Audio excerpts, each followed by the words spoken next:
Okay, we're here. We're streaming. What is with this camera? Maybe like that. Maybe that's all right. Yeah, we're streaming again. So that's super fun and cool. In today's live stream, I'm gonna try to be a little productive. We're gonna work on, I don't know, a variety of things. Song here is in 20 notes per octave, and I haven't opened it in a while, so let's try to make this sound, good. Yeah.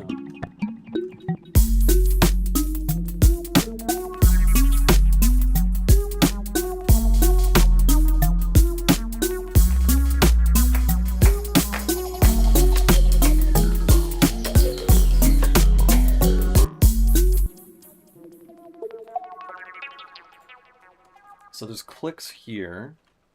So let's use a transient smoother.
Okay, this guy, I don't know.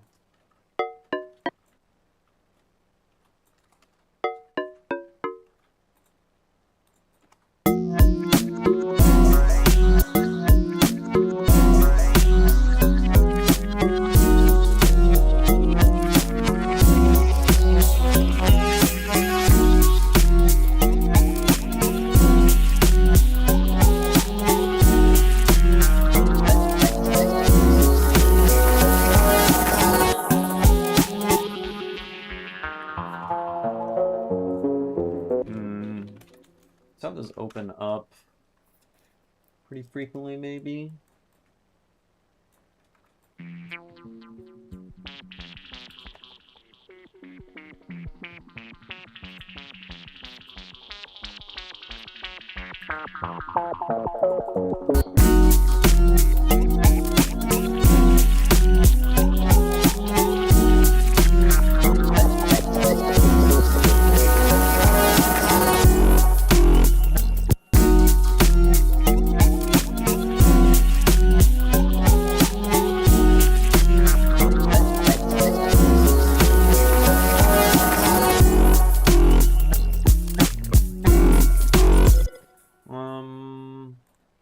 And then what can we do over here?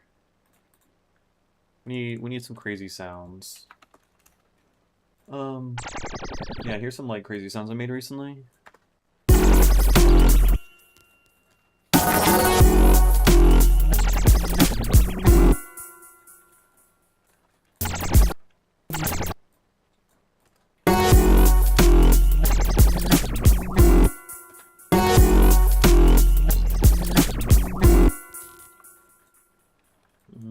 Something like that.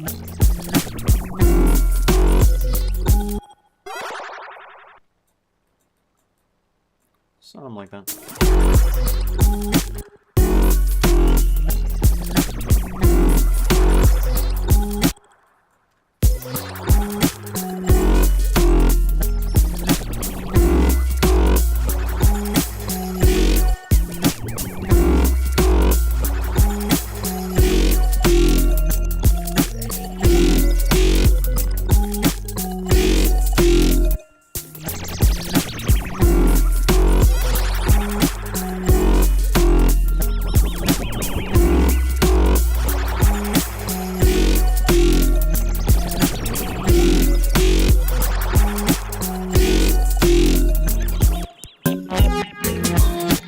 Back a little bit.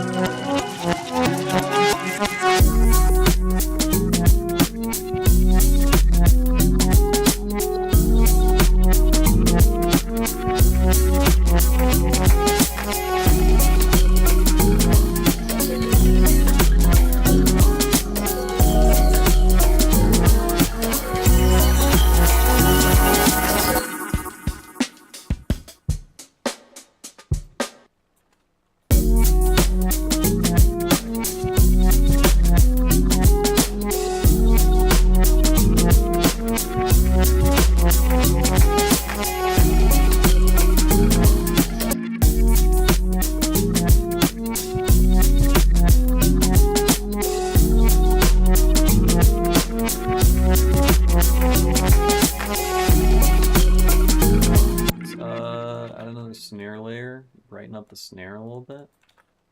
Got this guy here.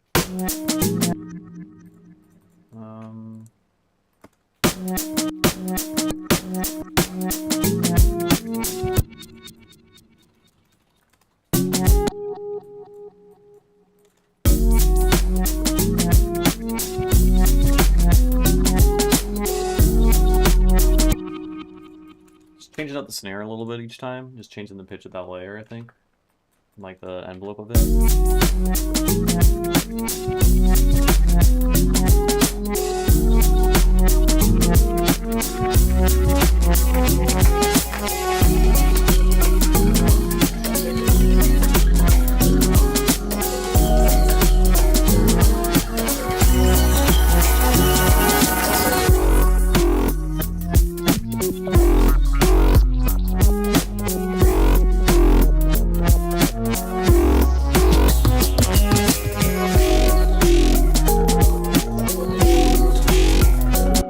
Sorry, I was just super locked in and did not notice the chatters. Welcome.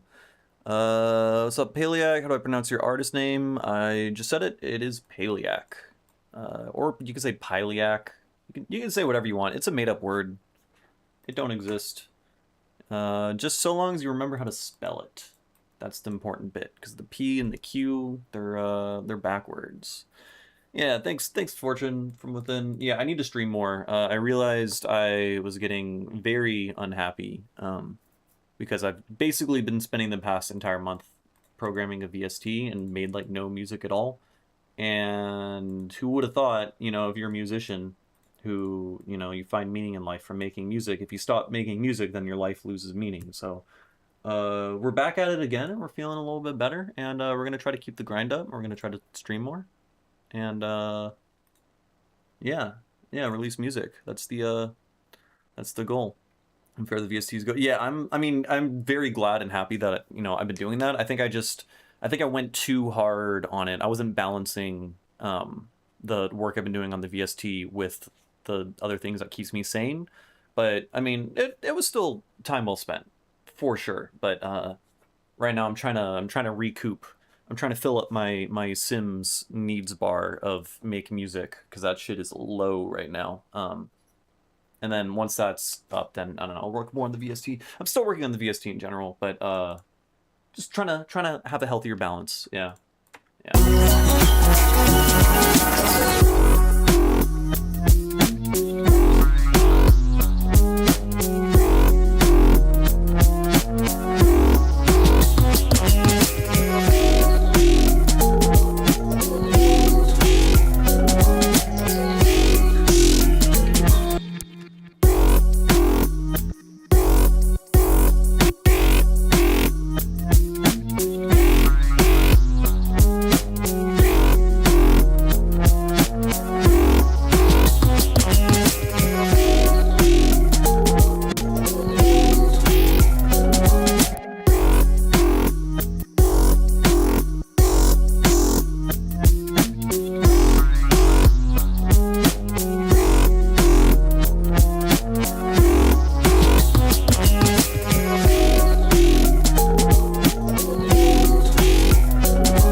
Change out instead of the yo-yo sound. What's up, Delinquent and Wiz Paparazzi Beats and Spirited Traveler? Welcome. Thank you for the kind words.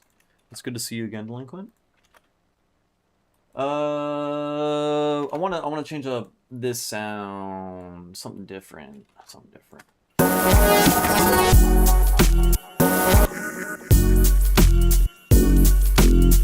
Yeah, maybe just like very basic FM.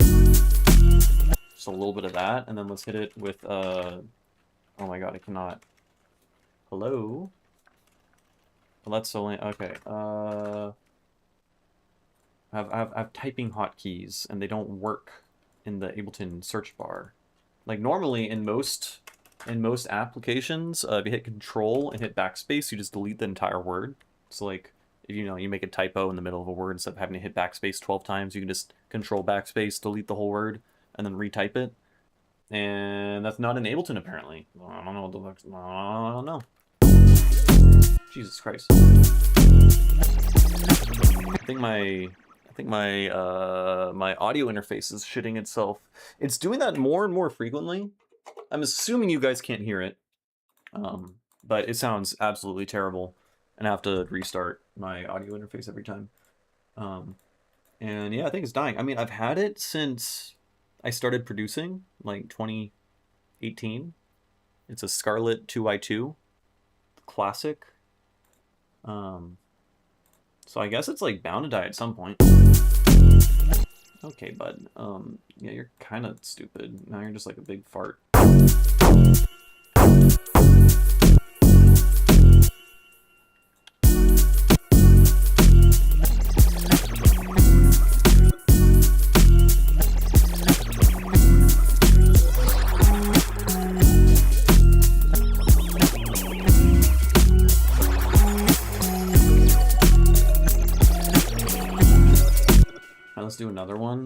And then let's try to use collision.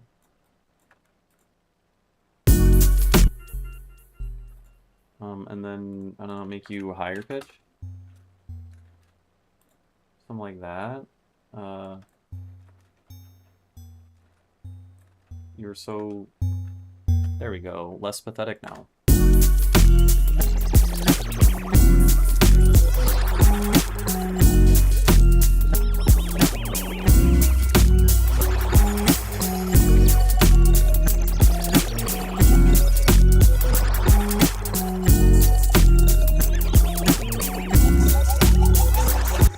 I mean, it's still, you can't, I still probably want to add some like actual mids and stuff. Now it's just like a really beefy low end. It sounds smooth and kind of cute and whatnot, but yeah. Let's do that.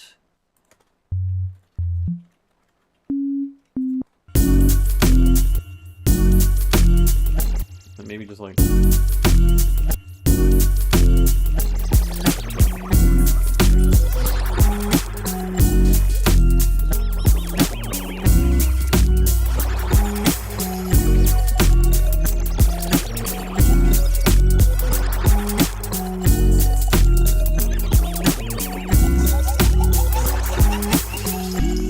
Okay, that's cute. Now what do we have?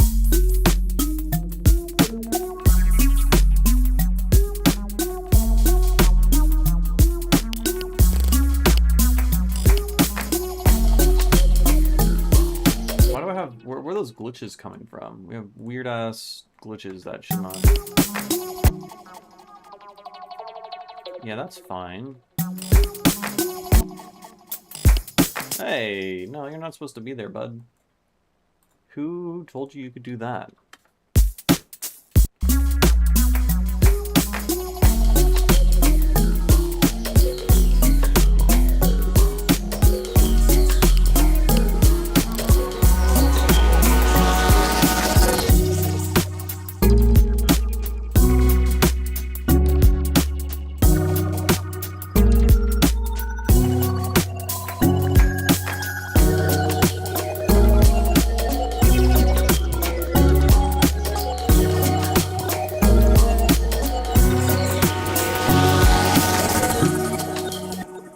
These chords bigger, more bigger. Maybe honestly, I'm just a big fan of just pitch envelope,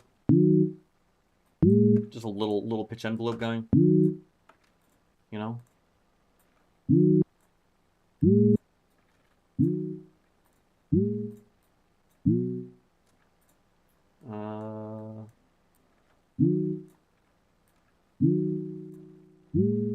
Just like that.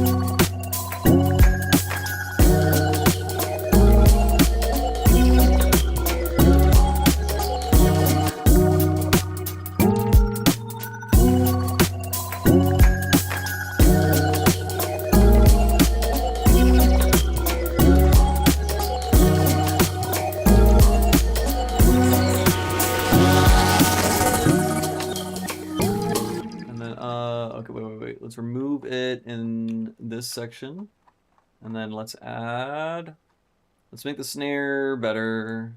Let's make the snare better. And by doing that, I mean we're just gonna add another snare in the same spot that I always put when you want a ghost snare.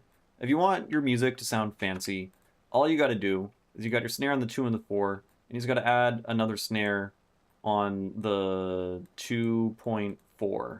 Yeah, just like right there. Like immediately it's like, damn, there's like fills in the snares, there's more than 2 snares. It sounds highbrow, right? And then you just chuck that shit at the end of like every phrase or whatever.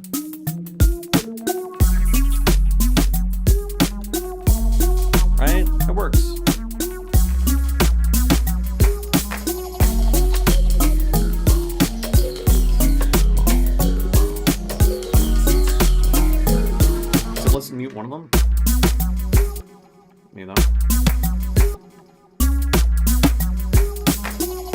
let's turn out. My neck is sore. It hurts. I don't like it. Add that and that. Then make you quieter.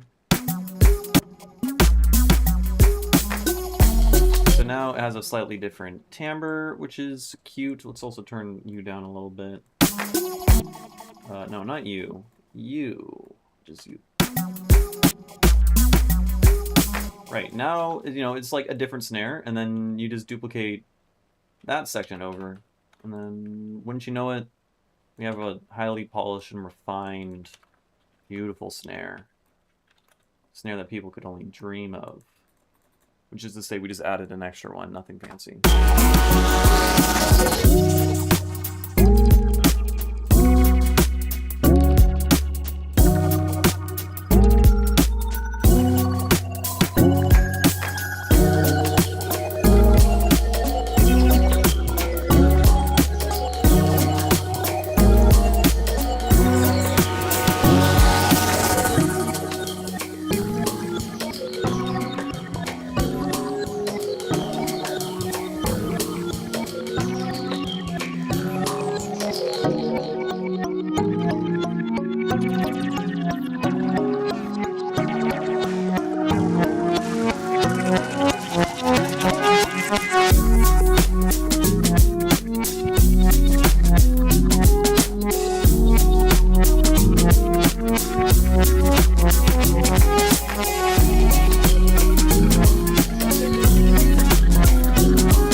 Like the open hat.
Can we just make you, I don't know, like that.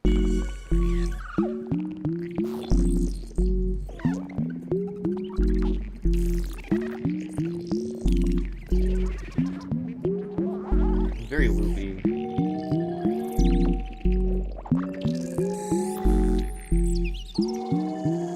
I like that. That's kind of quaint.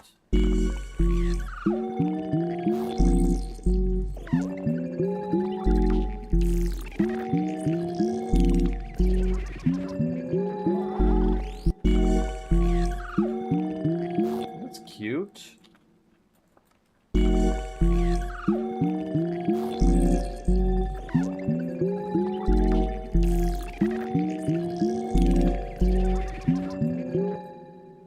And you. And then let's make it super wide. because it sounds pretty dissonant. That timbre makes it like, I don't know, makes it very obvious that it's microtonal in like what I feel like is kind of a negative way. So wait, what are we doing? What are we doing? It's just a modal synth. It's just a very basic modal synth. Oh right, we were making onclungs. We have like a saw wave that's clicking really slowly, and then there's multiple of them playing at a time, and the phase is randomized. And then we have a modal resonator on it, so all the clicks are happening kind of all over the place. Therefore, you get what sounds like onclungs, right? How cool. Yeah, so I want this to be, I don't know, just like that. Can we just like smack it with a phaser flanger? Will that sound good?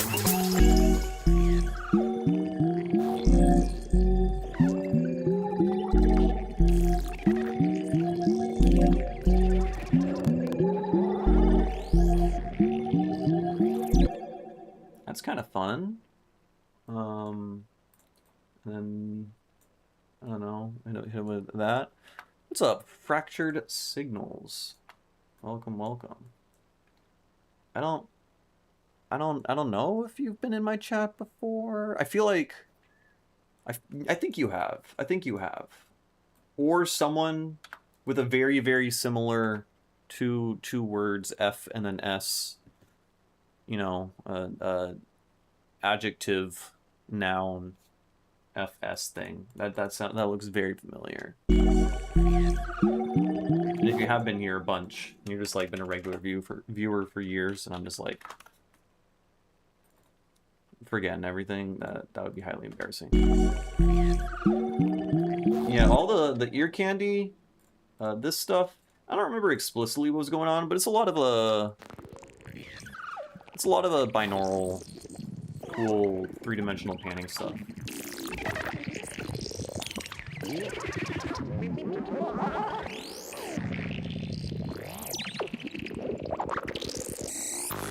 Honestly, I really wish I had this original patch. I use it all the time.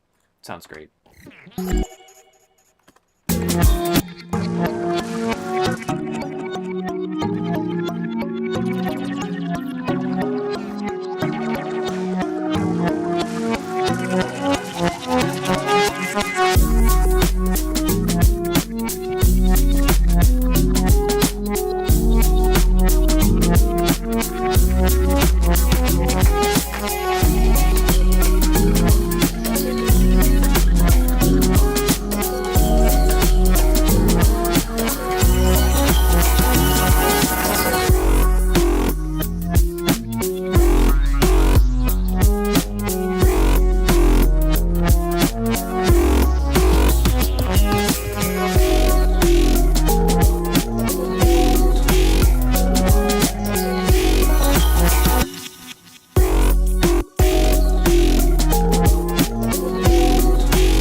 What happened to the chords?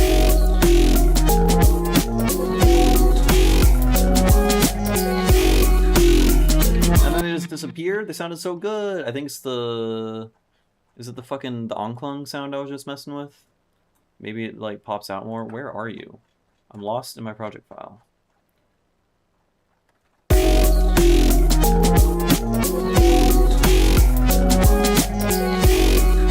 Where the fuck is it? Hello? Okay, it's not in the giant chords thing. Oh.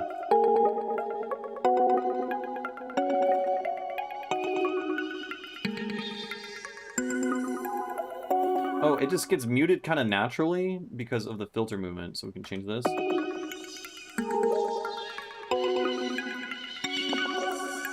That's cool.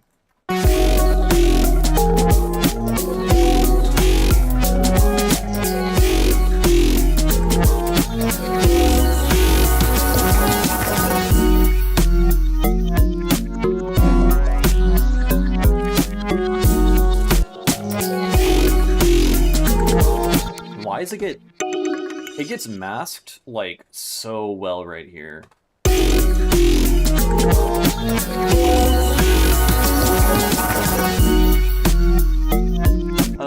different than you. I think it's mildly different in that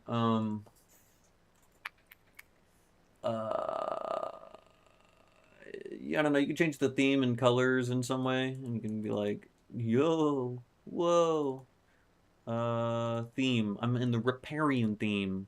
You. This is what a thing's default is? There's no way. Why do you look like this? Why is it so red looking? Because I was just fucking with this? Oh. Jesus Christ. I don't know. I don't know what's going on, man. I don't know. We're going back to this. And that was at 200. Anyways, I don't know. I don't even remember what Ableton's supposed to look like, but you can change it a little bit. It's like in some like pseudo somewhat dark mode. It's not super bright. Hey, what's up, Mr. Leaky?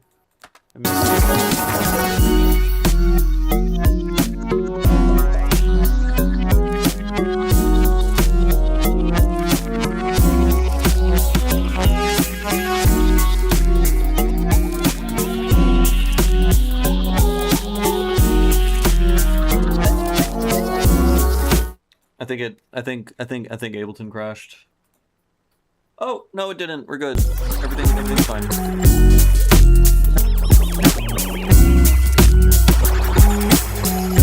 Okay, this sound, I want you. Yeah, Bitwig, I do.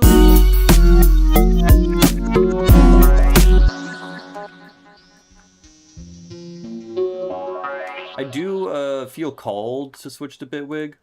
Honestly, lately I've been getting good at computers. I've been figuring out how computers work. I need to move the head cam. It's everything's a mess. And I'm starting to feel the call to try to switch to Linux. And if I do that, then I have to switch to Bitwig because I guess Ableton and Linux is kind of a shit show. And yeah, I don't know. Also, another issue is like I teach Ableton as like my YouTube channel. That's like my thing. You know, I mean, a lot of stuff is like,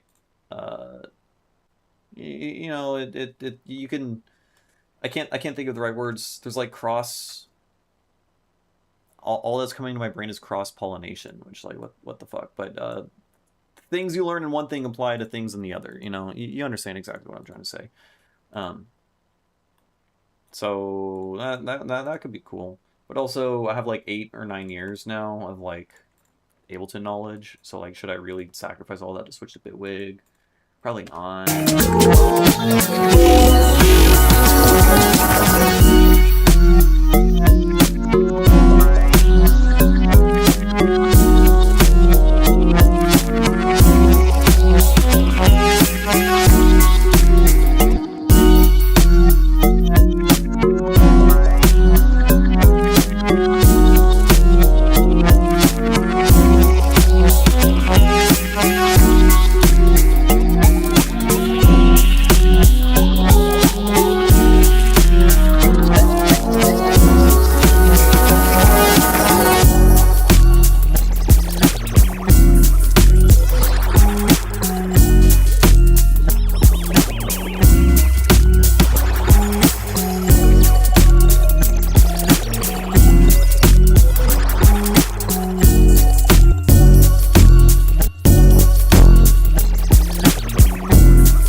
This thing.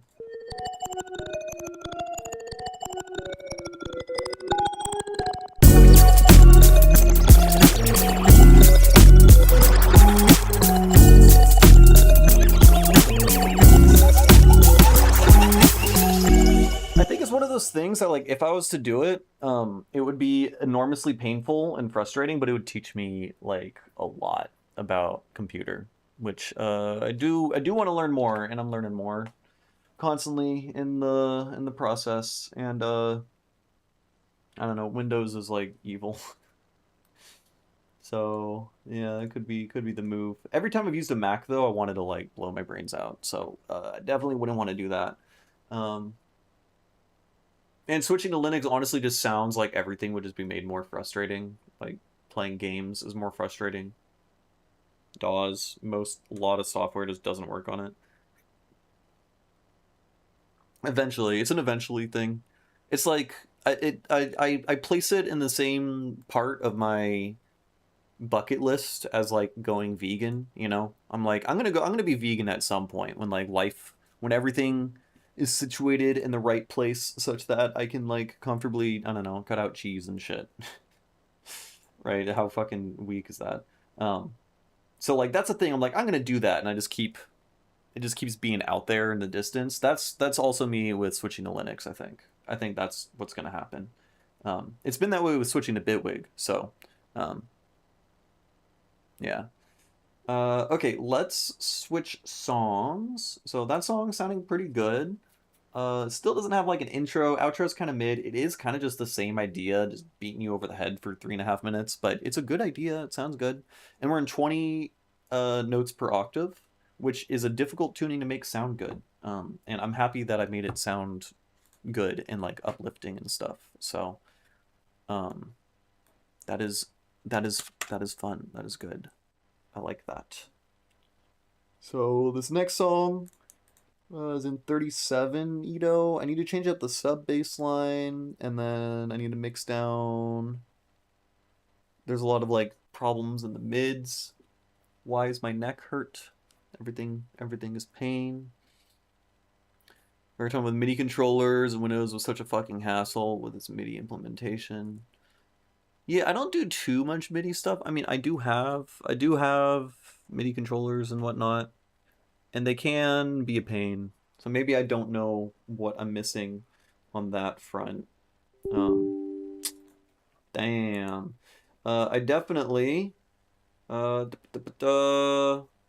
we want where?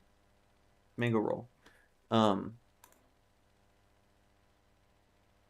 MIDI. What was I just thinking of? Learning Bitwig. Oh, Bitwig. The main thing that's like stopping me on learning Bitwig is it doesn't really have as good of like microtonal compatibility implementation stuff. And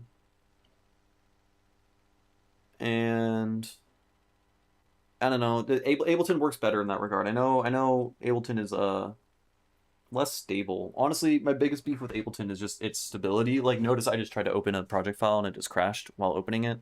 That shit is very, very frustrating. And from what I hear, Bitwig is extremely not like that in that regard. But as when it comes to doing microtonal stuff, it's just a lot more frustrating because you can tune all the synthesizers in Ableton at the same time to fit whatever tuning you want, and it just works. Yeah. Yeah, the EQ and panning, I would say like I definitely do specialize in like stereo imaging and stuff. I just put a lot of time and effort into making like cool racks that just like make cool stereo imaging stuff. And I always try to think about it. Always try to think about balancing it and whatnot. I don't even necessarily do the crazy three-dimensional stereo imaging stuff that like I have videos talking about. I don't do that particular thing all that much. But I stay mindful of it.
happened to you? You sound bad. You used to be so cool, and now you're less.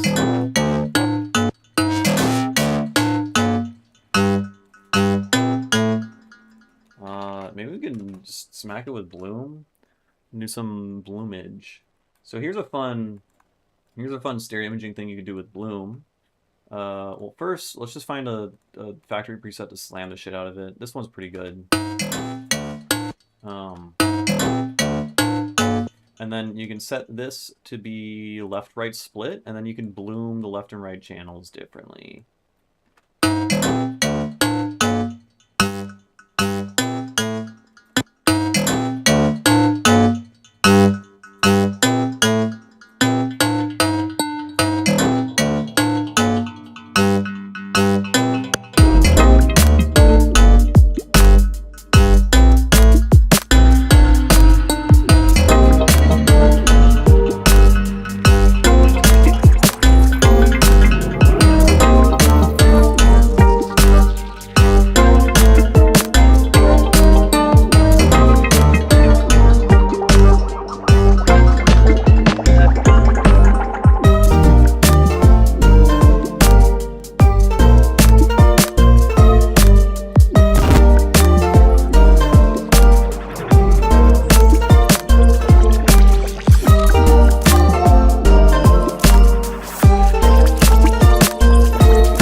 Say I am so bad.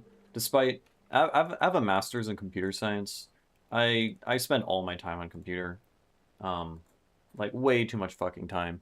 I have no idea what those combinations of letters and numbers mean. I mean, I understand what RAM is and what an SSD is and whatnot, but when people are listing off, you know, like 4090 Ti something, whatever the fuck, GTX, I have no, I'm not up to date with what like the current like market standards are, or what the like newest model of CPU shit. But I'll assume it's good based on context clues. I'll assume what you had was really nice, and then the CPU degraded, which is unfortunate.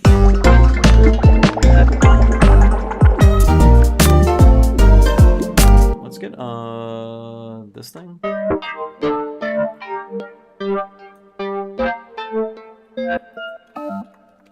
Like, that guy's kind of fun, but it's super dynamic.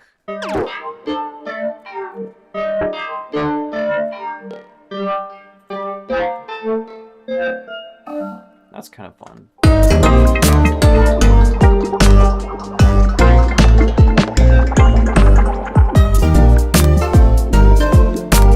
Can I make you ping pong?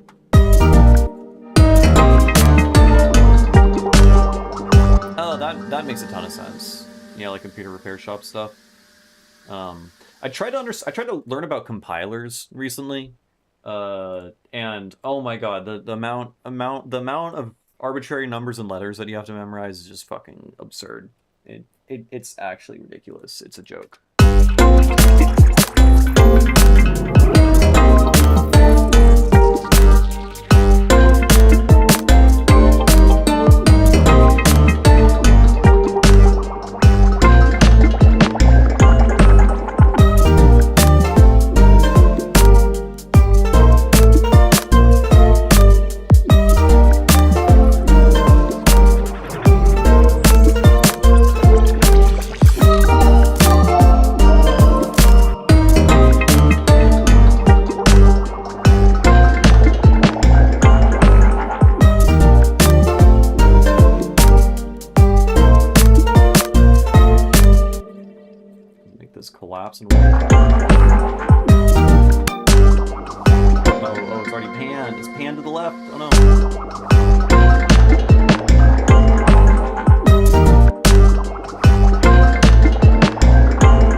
keep up with what frequency and panning locations are filled or veiled. I just, I don't want to, I promise I'm not trying to sound douchey, but I listen, and I'm like, it's an intuitive thing, I think, that you just build over a long period of time. And I'll just be like, I just want this space filled in this frequency regions. And this sound fits that space, so I'm going to pan it that way. Or, honestly, a big part, actually, here's actually useful information besides listen to the sound, like some kind of asshole, is I have a bunch of different racks that I've built, and these racks effectively work really well to pan things. So I have a couple different videos on, hello, pineapple on cheeseburger. I have a couple different videos on stereo imaging, just all sorts of shit. So I have like videos on like 3-dimensional panning, which is like a lot more complex, and I don't use it that much. I have one video called like the power of stereo swap, where I talk about swapping as a utility, and then also I talk about making your own custom delay lines. And so I show you in that video, piece by piece, how to build this rack. I've used this rack in every single song for the past like 3 years. I use it constantly. And effectively what this is I'm using this device called the Spellbook. Oh yeah, you're in Bitwig. I'm sure you could figure out a way to create the same effect. But basically, I have the left and right channels here. We have this EQ, and we're on left, and so there's notches everywhere, right? And then for the corresponding right side of that EQ, I have the notches at the same location, but the Q of them are inverted. So when the Q of one is really thin, the Q of the other gets really big. And effectively, what that does is it's cutting out different amounts of the frequency spectrum. Look at my crab claws. Why is my hand so red? Jesus Christ. Why it does not look that red in real life. It's freaking me out. Get like a sun. What the fuck is that? Anyways, what was I talking about? Crab claws. So the EQ notches basically are 2 different band notches, varying width, and when you play this with a polarity inverted utility at the same time, just a polarity inverted signal, these band reject filters turn into band pass filters, right? Because you're playing the entire signal minus this, which cuts those out. So if you subtract those things, you get bandpass filters.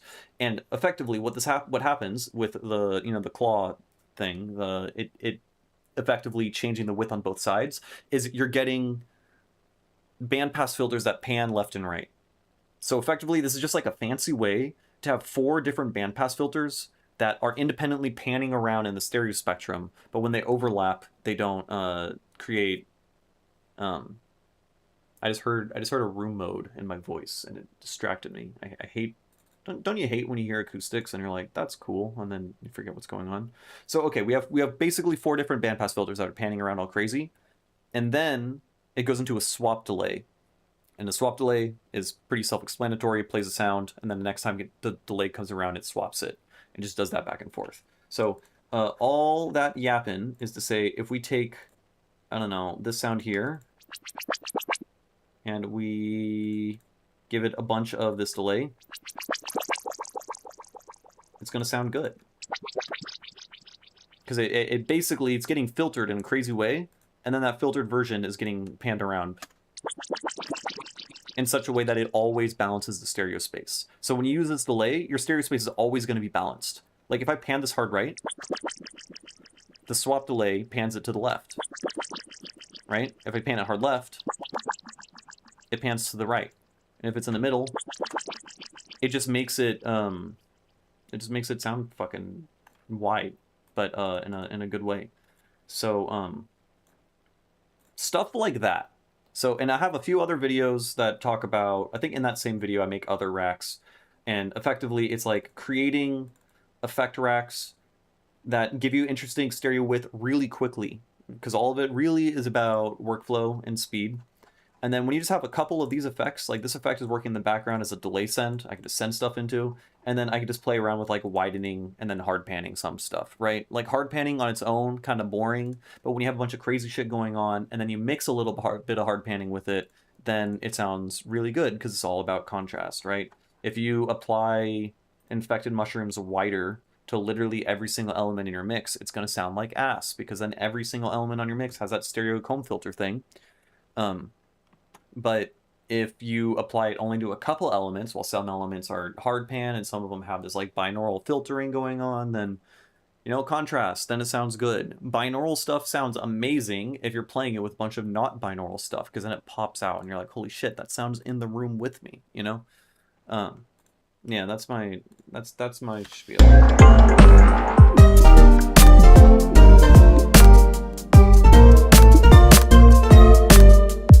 Okay, that can be better.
Bitwig has a thing called the Spectral Suite. Yeah, I remember they had like some controversy because they tried to like charge money and people were pissy about it. Has like frequency separators, and you add effects and automation to specific frequency ranges. It's like a multi-band split kinda, but I guess a spectral split. That's cool. Yeah, you can do similar stuff with like additive synthesizers. What I was talking about in particular was wider. I'm using it right here. If you don't have this, you should get it. It's really good. It's just a mono-compatible widening thing. It just applies a comb filter to the left and to the right speaker in such a way that they're like puzzle pieces and they fit together. Yeah, if you don't have that, you get it. It is really, really good. It's a very good tool. It's been out for like a hot minute.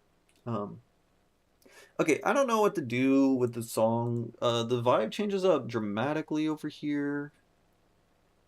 Because a lot more chill and like ambient and kind of floaty and kind of a free form and not like very directed way, while this whole bit over here feels a lot more directed.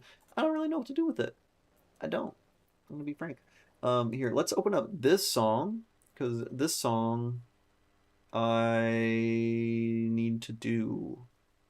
I promised to do a remix of the song for Encounter's album, and I need to work on it. Yeah. Have they done any other plugins?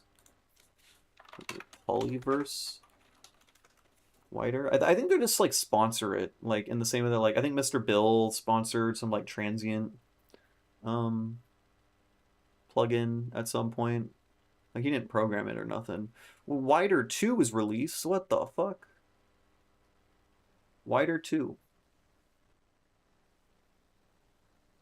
Low end bypass function. Mono and bypass improves stability.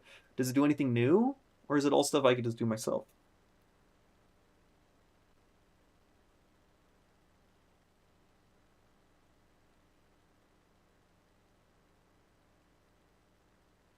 Okay, it's just the same thing, but oh, we have a picture here. I already do the bypass thing, and you can just mono it. Interesting. Okay. They put an update out like 10 years late, just to add um a mid-side EQ feature. I guess that's cool. When did Wider come out? When did Wider come out? The original Wider plugin came out in 2018. Really? Really? I guess I mean that's around when I started producing. I thought it would have been out for a while when I started producing, but I guess it was like brand new then. I don't know. All right. Right. So this is all I got. I don't know.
Take you. Let's take the plugin I'm making. Let's try that out. I haven't actually tried this out.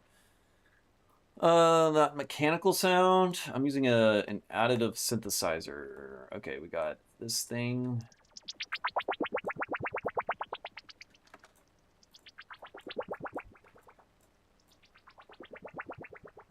Something like that. Yeah, I guess we want to automate the x-axis.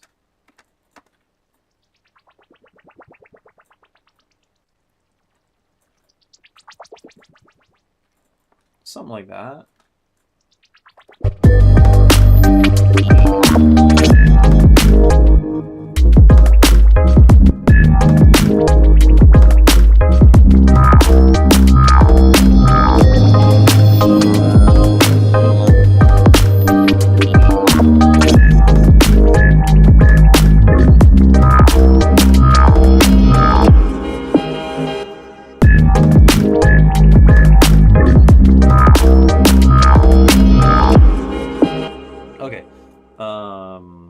So the mechanical sound.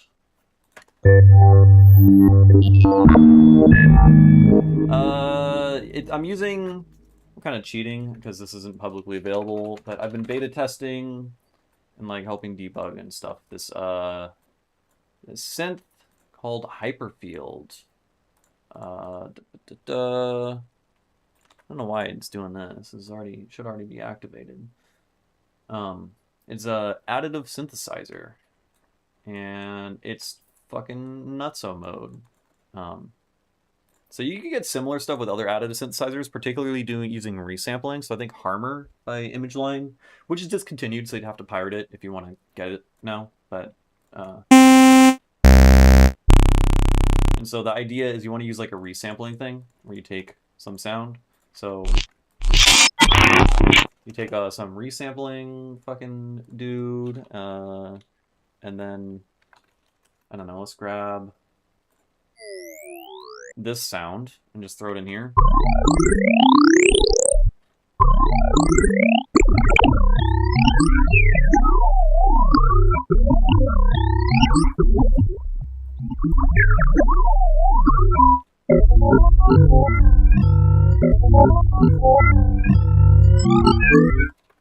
Like add like a phaser. I'm just trying to do things that you can do in Harmor right now.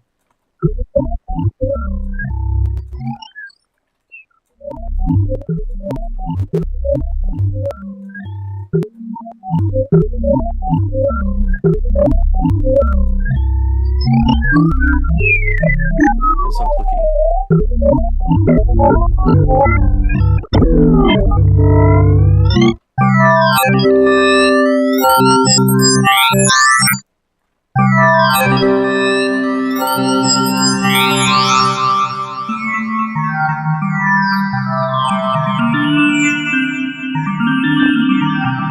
Alright, that's cool. Let's take a sample and hold, which I have to type S and H as an H, and then let's put that in position, and then put this be really slow. How do I set you to retrigger? Set trigger source. He changed it. He changed it entirely. How to trigger source other note. I just want it to be retrigger, bro. What do you mean?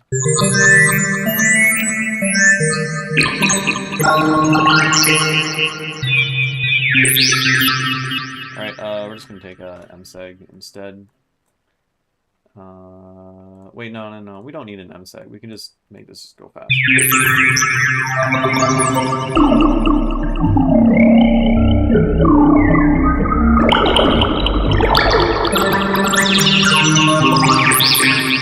Anyways, that's kind of what I did. So you could do that with Harmor, or you wait a couple months, and then that'll come out at some point. It is made by Jay Lang. He's an artist, and he's spent the past like 8 months building the most insane additive synthesizer known to man. Like unironically, like one of the coolest synthesizers I think that's ever been made, and it's not done yet. Still pretty buggy, still in the works, but he said he thinks he can have it out in a couple months. We'll see. Fingers crossed that it does, but when it does, I think it's gonna fucking change the game, honestly. And at least like the glitch hop scene, all the scenes that care about additive synthesis. Yeah, I've been using it in particular for cool mud pie shit. But I'm making these guys. These guys are great. But when he does it, from when I watched him produce with it, he just makes really fucking insane bass music, like really, really quickly. Just using multiple instances and stuff.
to buy the standalone on its own at one point, which I did.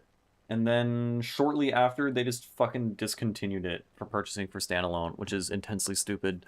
So, normally I don't endorse piracy. I think piracy is bad. Pirate the shit.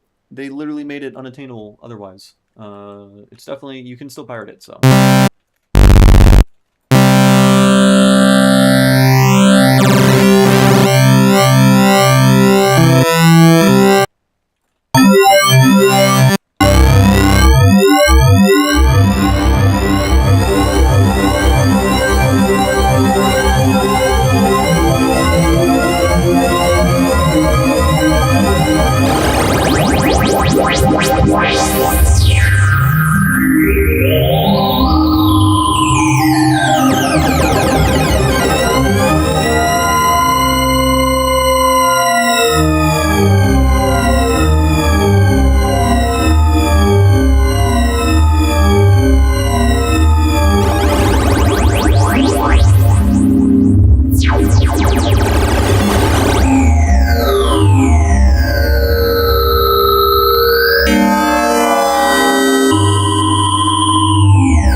I forgot how good Harmer is.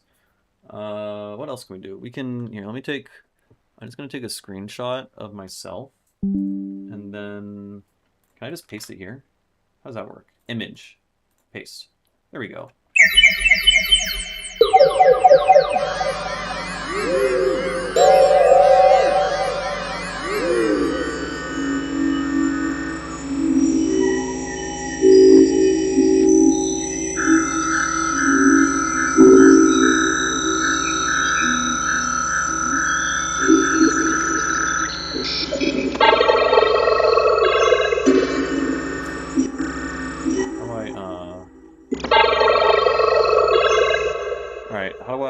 Let's open millimeters.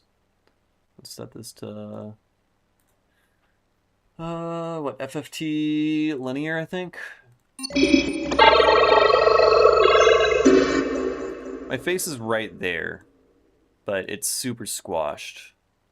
How do we, can we make this like that?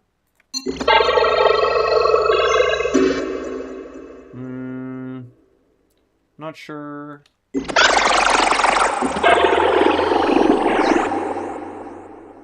don't know. Also, it's covering up my face. I want my face over the spectrogram. I gotta change on my OBS settings. How did I get, well, I got it from buying it, because I am a wholesome, law-abiding citizen. But you can no longer buy it. They discontinued it, so you have to pirate it. So, I'm sure you could figure it out.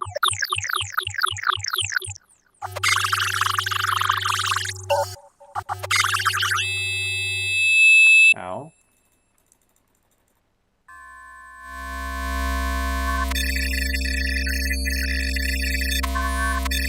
Oh, that's cute. You can see the text. That's the fucking, look at the spectrogram. You can see, that's the chat right there.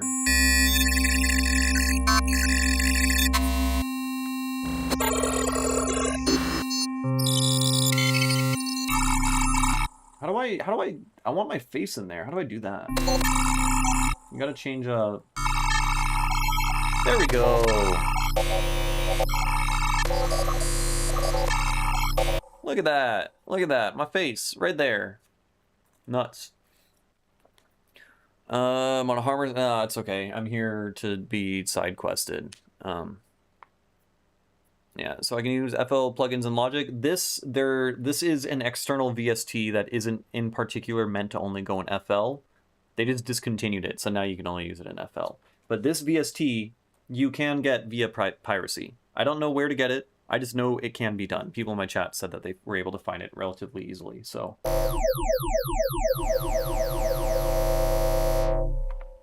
Anyways, Harmer's really good.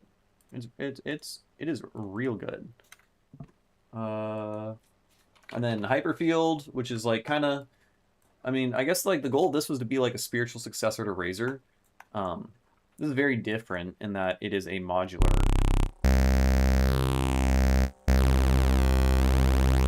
A completely modular thing.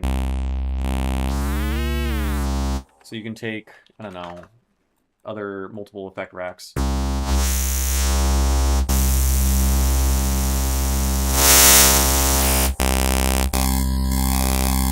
And then let's take all pass.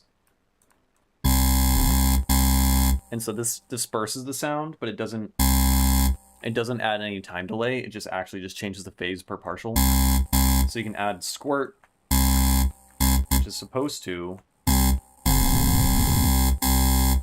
Why isn't it working?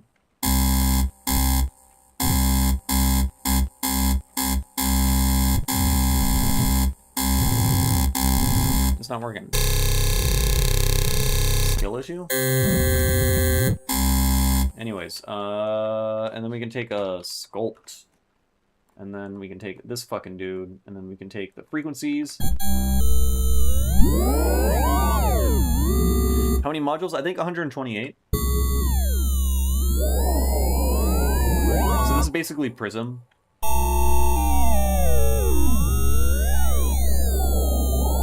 But it's not just Prism that applies to frequency, you can also apply it to pan. Right? So you can create your own custom pan curve stuff, kind of like that spectral suite you were talking about. You can fuck with phase, which like doesn't do much here in this context, but you know, if you like chain it with stuff that depends on phase, then you can make it do shit. I don't remember what bandwidth does.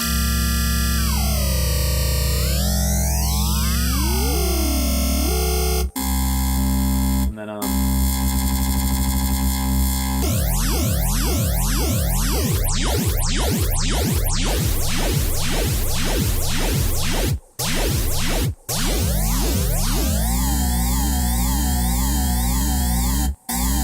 yeah, I think the visuals are bugged when it comes to sculpting.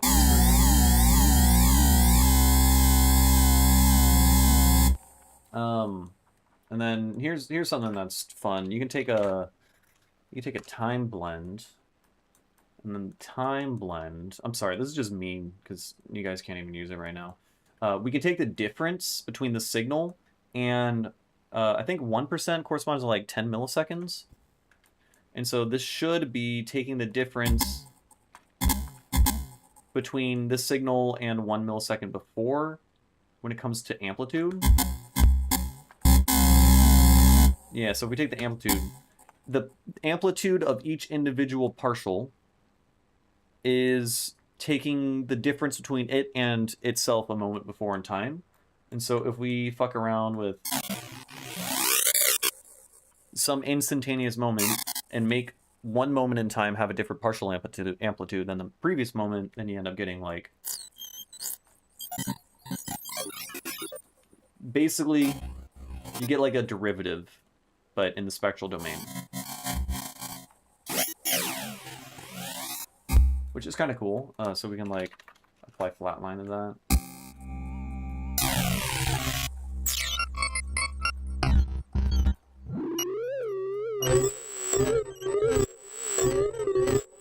Which is like, just weird as shit. And then there also is delays, but the delays work on a per partial basis.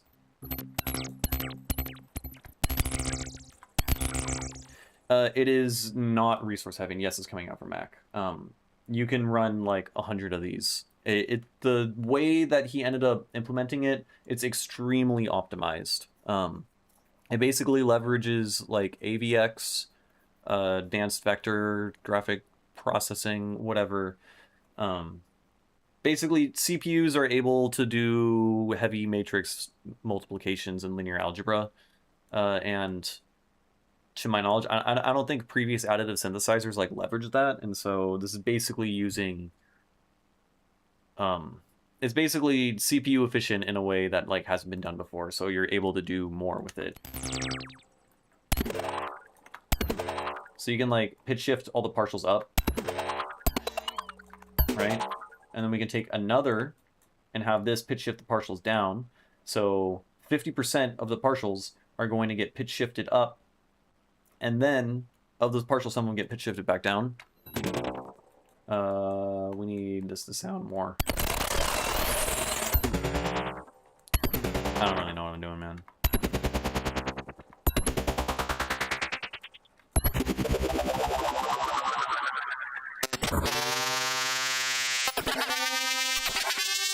Anyways, I made too much shit happen, so now it's all sounding bad. But...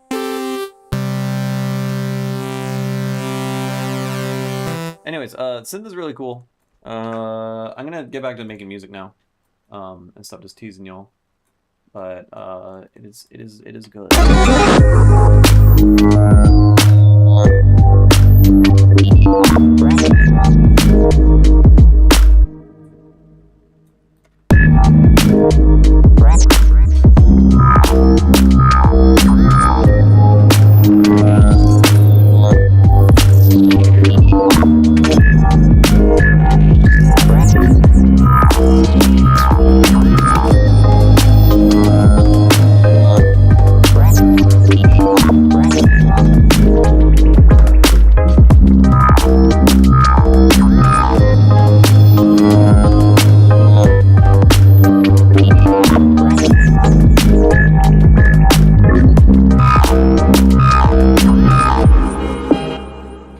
Section sounds great. The previous section, I don't know about. Also, hello, Hono, for Kami, Beatty, why? I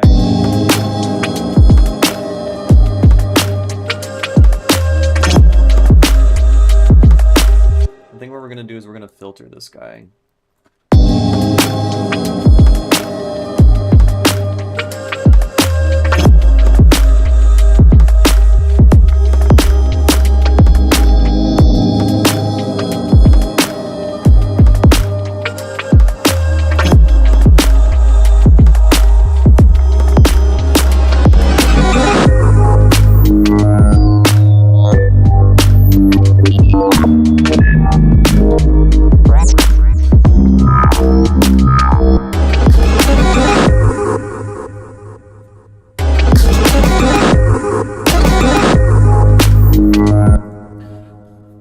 Take care, Fractured. Yeah, have a good night, and I'll see you in the next one.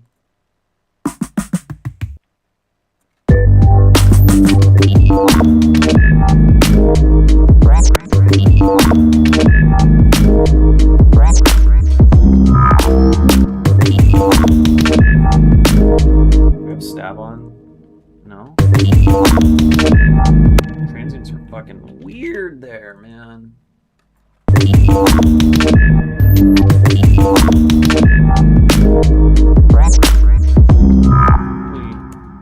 Let's unstab it.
Here, let's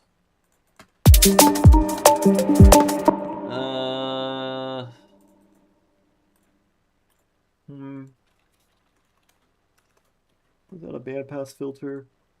Oh.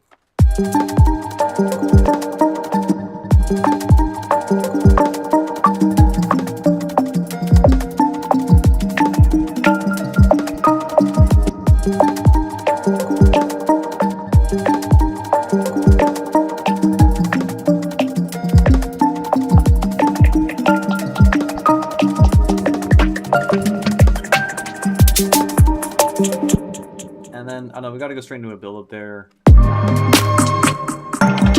don't know what the fuck to do here, man. I'm gonna get some water. I'm gonna take a break for a second. Get some water, stretch, all of that stuff. Let's switch to this song in the meantime, and yeah, I'll be back in a minute.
Alright, we are back.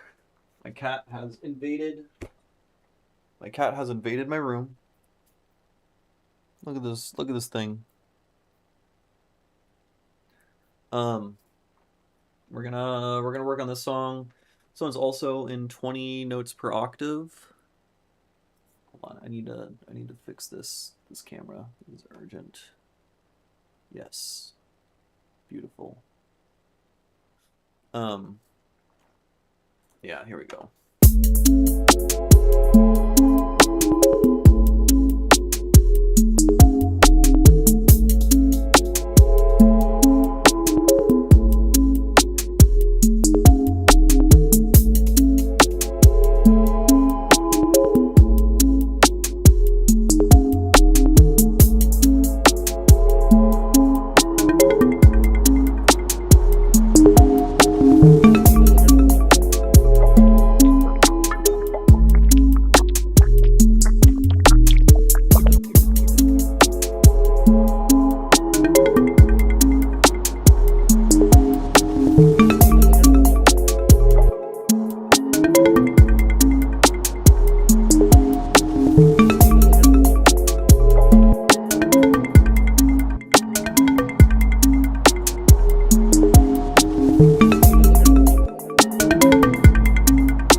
Going on.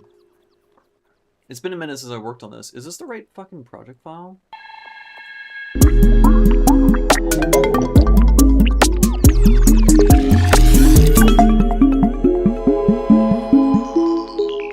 think we're missing some stuff.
There's so many clicks, man.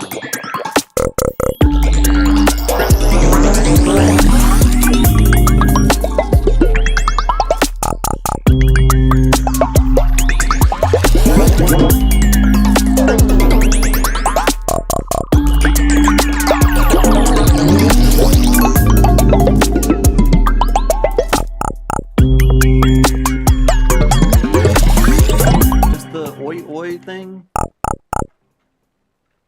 I don't know how to fix that sound, dude.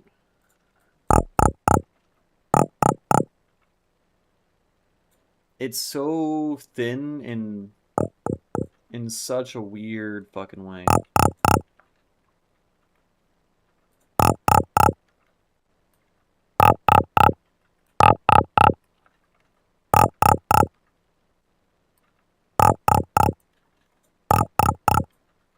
Weird.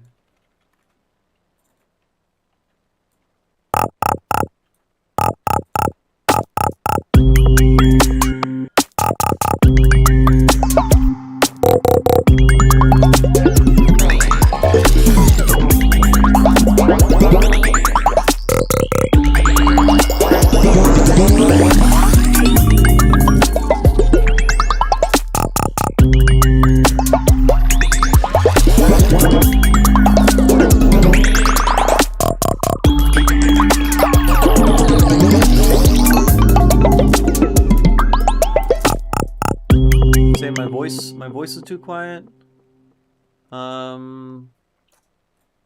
Here, hold on. Let me check. I did fuck around with audio settings.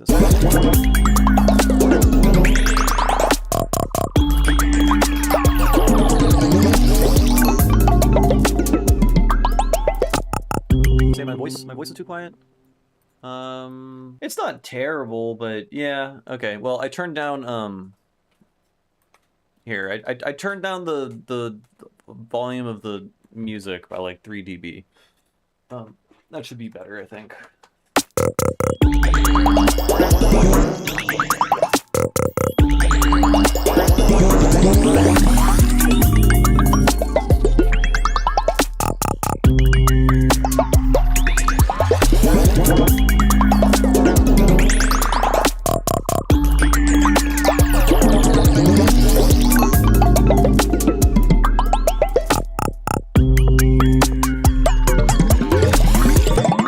Yes, it is to what? Me saying it's not terrible. Why do you want to hear me speak? You're just here for the cool sounds, right?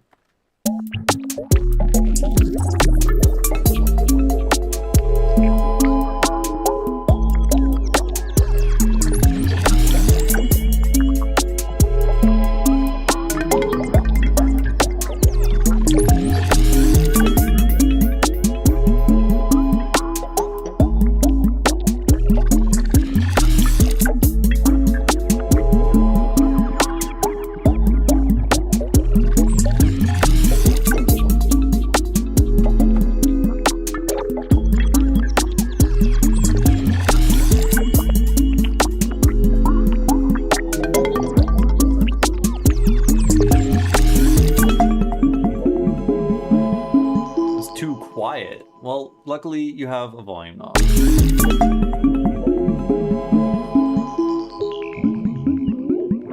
Oh, you're talking about my voice from earlier. Gotcha.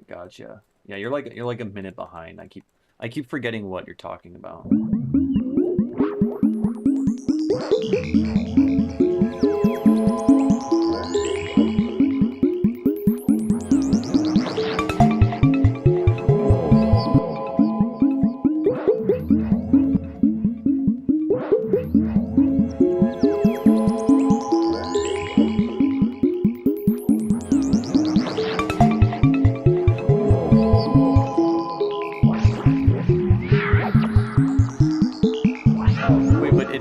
It's fixed now, right? I turned the music down by like fucking 5 decibels.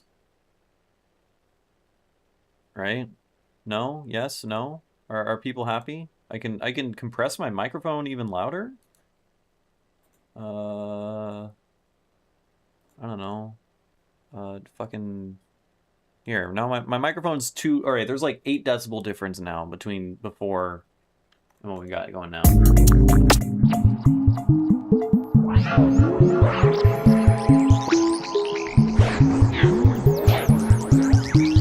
Brother, I'm losing it. Okay, hold on. But yeah, it's fixed now, right? My voice is louder than the music.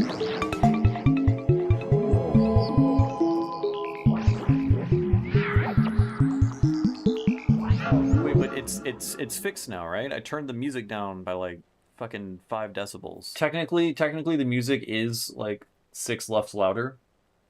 That's because it's full frequency spectrum. I mean, if you want it, I can make myself loud as shit. Here, we'll try it out. We'll try it out.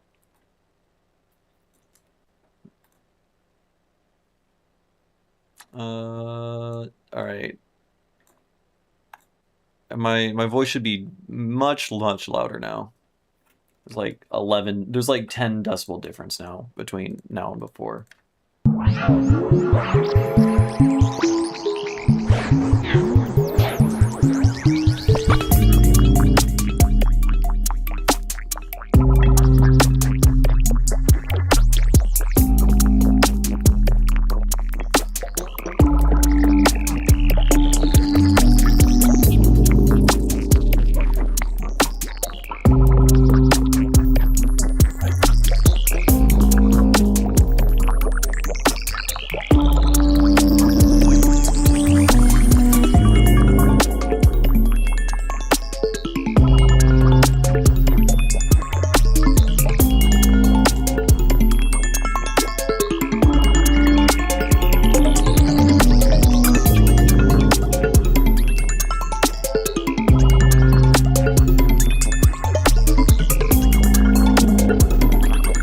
I think what happened earlier is at some point Ableton was like freezing up and crashing, and I manually changed the desktop audio to 0 and then reset it. And I think I made it much too loud before, and then now we tweaked it and made it better.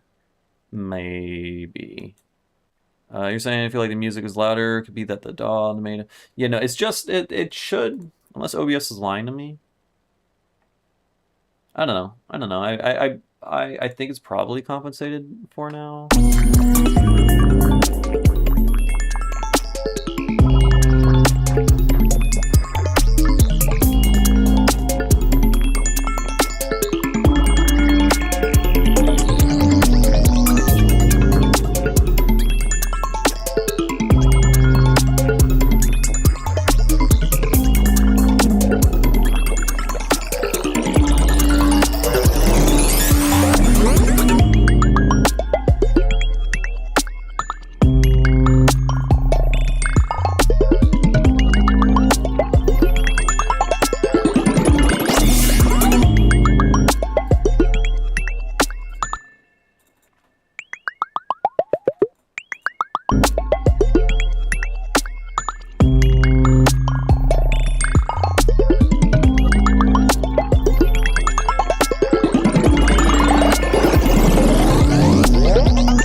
Are never ever going to be fixed, man.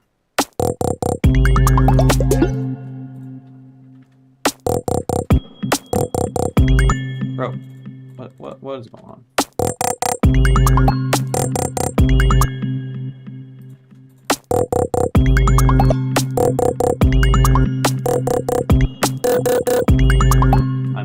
I'm going fucking crazy, man.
Okay, so there's a bunch of clicks in the song that are extremely frustrating and really annoying to deal with, but I know how to deal with them, and I don't want to deal with them now. So it's just all the other bits of the song that are the most important. So we'll deal with that. Let's switch to the song and try to be productive. I don't want to work on it, but I need to because I need to be more productive and finish things. This song just basically the snare fucking sucks. That's basically the only problem. It has a very bad snare, and we're gonna try to fix it. So that should be super super fun and exciting and whimsical. Just mixing a fucking snare for a year. I'll probably get sidetracked and then mix other things in the song that I don't need to do. And then I'll leave the song thinking that I made great progress on it when really I just didn't do the one thing that I was supposed to do, which is mixing a snare. You know?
No.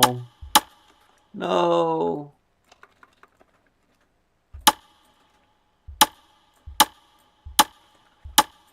That's all we want. We just want this fucking dude.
I'm hearing sub clicks, man. It's fucking annoying.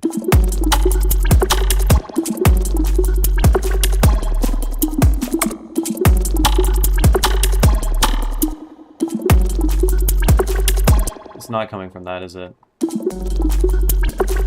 Oh.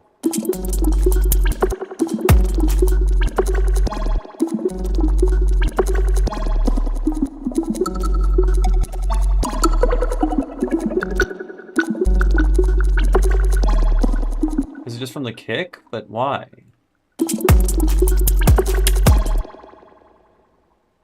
What? Why? Is it not? What's going on? There's like a sub-click very far behind the kick, which I don't understand. Yeah, right there. It sounds fucking awful.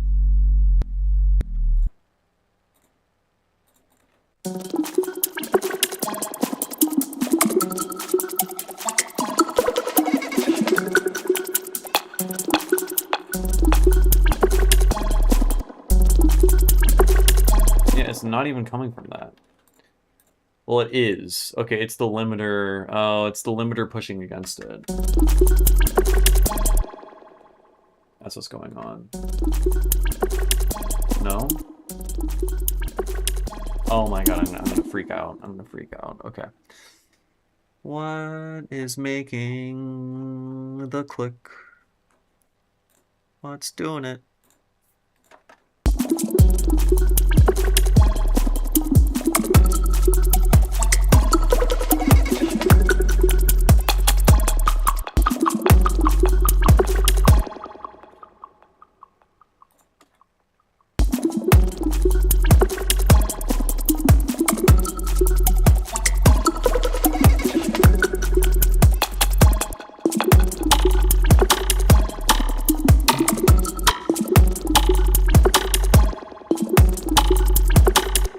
Fucking...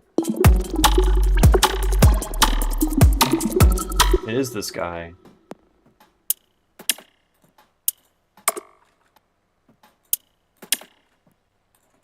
Something sidechaining from the D&B loop, apparently.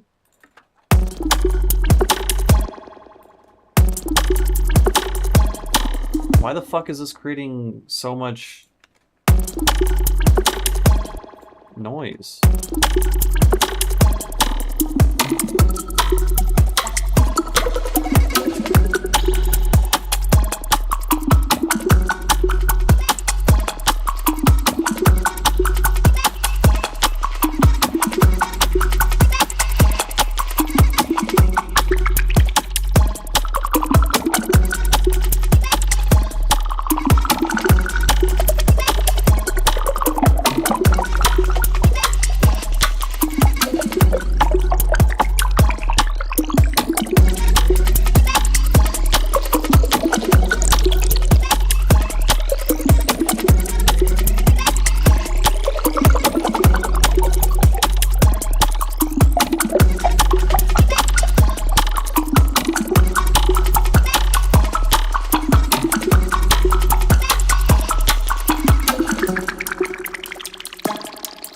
I think I got rid of it. I honestly, I kind of blacked out, and I don't know what I did to fix it, but we changed some stuff with the side chaining. I don't know.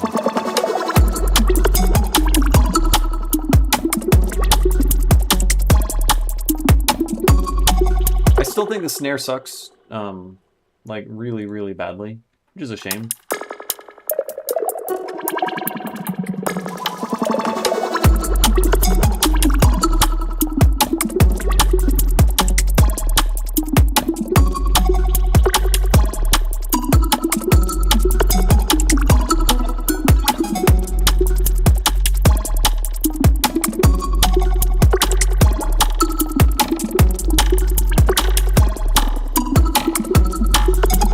It's just a damn shame that the one loudest element that just you listen to constantly in the mix that just hits you every like half a second, that grabs all of your attention, is also the worst sounding part of the entire mix, you know? It's rough. It's pretty rough sometimes. I want to say I made it a little bit better. I fixed one issue. I would say that's one of the oh, I got bots in the chat. I love it. I love it. I love when I get bots in the chat. One of the issues that I have with I don't know. certain types of songs are just intensely, deeply frustrating to work on. I think it has to do with like the amount of time I spent working on them and how futile it is to fix certain elements that like basically I can only work on the songs for like 5 or 10 minutes a day before I want to like punch a hole in the wall. And thus I don't actually get that much shit done, you know? I don't know. It is frustrating. It can be difficult. Because basically, like, if you can only work on a song for 5 minutes a day without fucking screaming, right, then it's gonna take you many, many days to finish it because you're not, you know, you're not doing that much. I don't know. Don't know. This song sounds a lot better though. This one here. I need to remember. I like shuffled around and moved all my samples around, so like most of my project files. Okay, I don't know why Max MSP's freaking out. Most of my samples I have to, or basically every single project file I open, I have to refine the samples and sort.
Where are you?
that happening? That's new.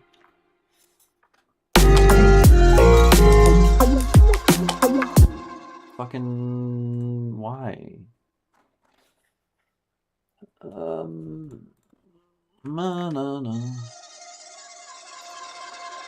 Oh, apparently I did that.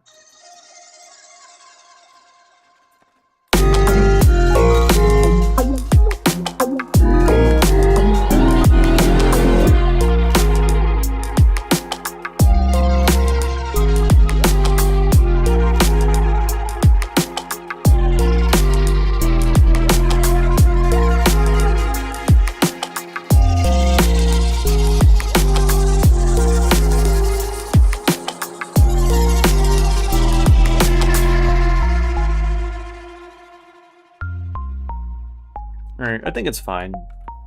Yeah, it's mostly fine. It's like the most complete song on the EP, album, whatever.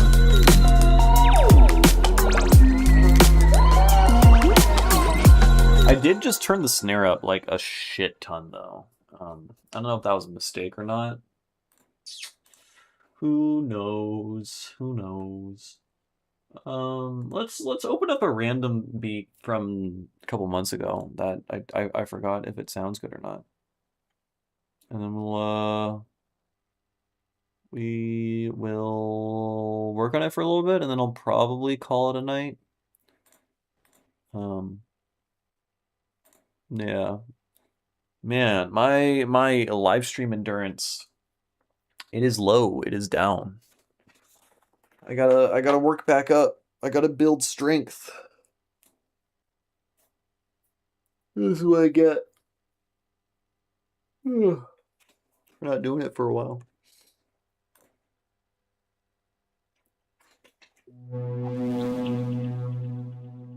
I guess we can like, I can angle this shit over here.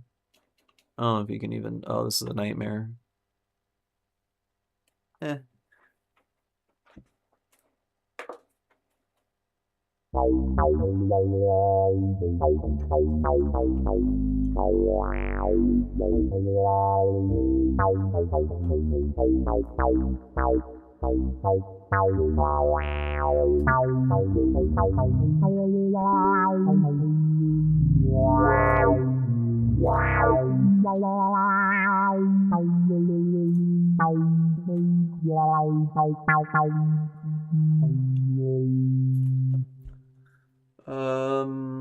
That was annoying.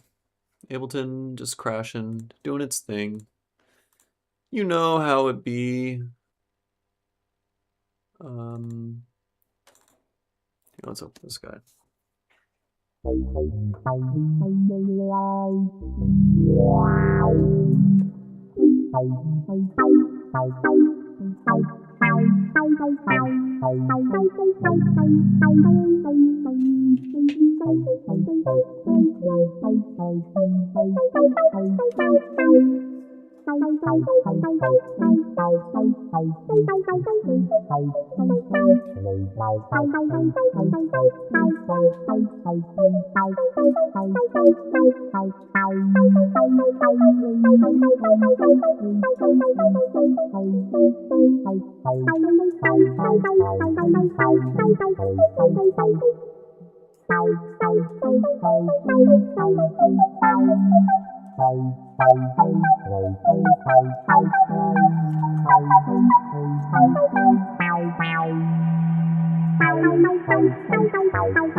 Why?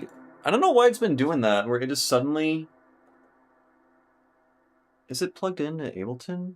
I notice... Okay, this is something that's been happening. It connects to Ableton. Oh, my camera's all fucked up. It connects to Ableton, and then, I'm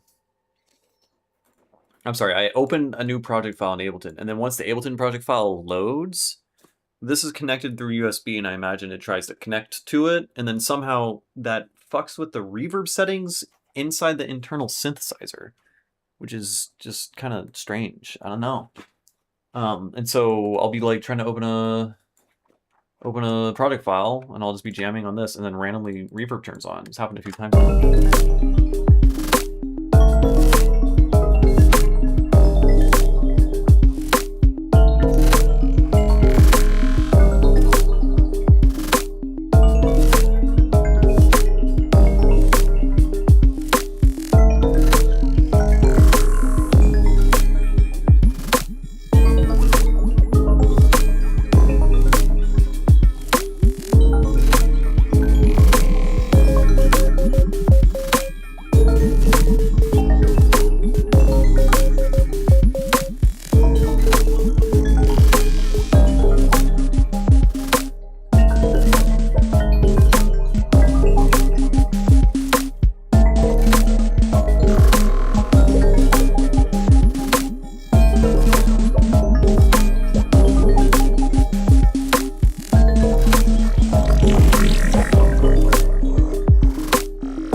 This one's pretty fun. I think this one's pretty good. I should probably work on it more. It's kind of simple. I don't know. I mean, I remember I banged this whole thing out in like an hour.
Oh, how's that? Is this better? Oh my god. Oh my god, I did it. It's been a long time since I done did that. Um, Thank you, Fortune. Yeah. Um, okay, what was I saying? Oh, 23 Ito is my favorite tuning, I would say. Um, like hands down for sure. Right now I'm in 25 in this song. 25 I like for similar reasons to 23, and that it's also a dual fifth tuning. So I'm a big fan of tunings that have both like extremely sharp and extremely flat fifths, but like they don't have a good fifth. It's because it forces you to go outside of your comfort box, and everything sounds remarkably like alien no matter what you try to do with it, because you don't have normal harmony to rely on with like a proper 3/2. Um, and there's just a lot of really fucking cool structures and a lot of cool scales that you can make in dual fifth tunings by like warping scales and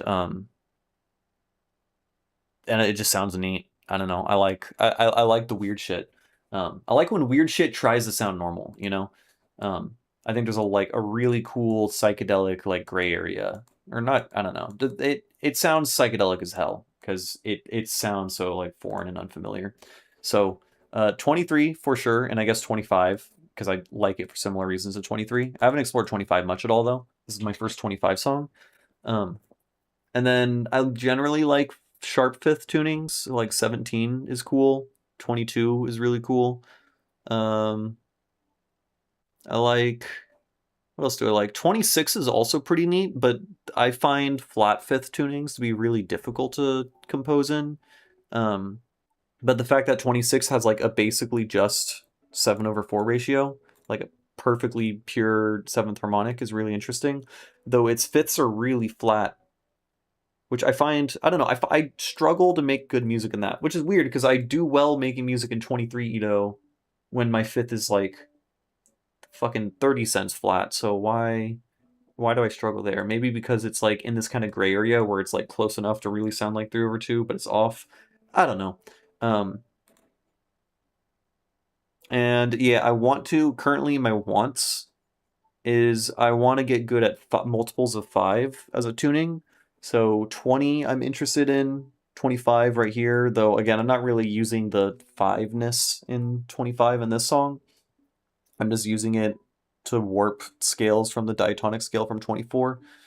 Um, yeah, the melody I have here sounds like normal 12 beat. Exactly. So what I'm doing here is it's this concept I like to call scale hobbling, where you take, do I have the scale here? I don't. Basically, the premise is you take a scale, since we're 25 and 23 are right next to 24, and 24 is a superset of 12. You can take scales from 24 and then hobble it, which basically you warp the entire scale by increasing one of the step sizes by 1 or decreasing by 1. So if you were in 24, then your large step would be of size 4, right? Small step size 2. We'll do a major scale.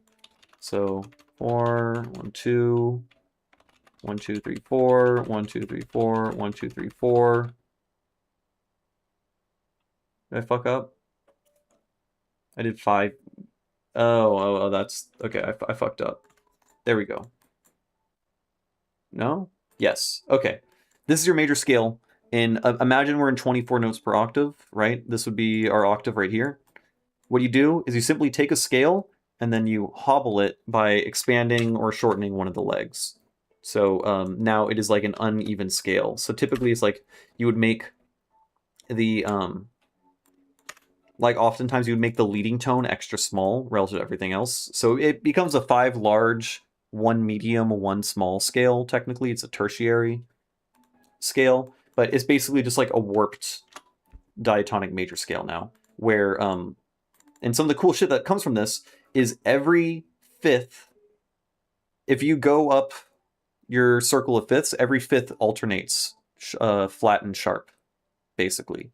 So melodically, like the first few steps will sound like I don't know, consistent in step size, and then you reach the part where it's hobbled, and then the melody contour changes or whatever. But it still sounds very familiar, just tuned a little bit differently, so it's very palatable. But harmonically, if you like play chords and stuff, you alternate. Well, technically, it would be like your 1 and then your 5 would be alternating sharpness, right? So if you go like a 1-5-1, you're alternating. You can't really hear it, honestly.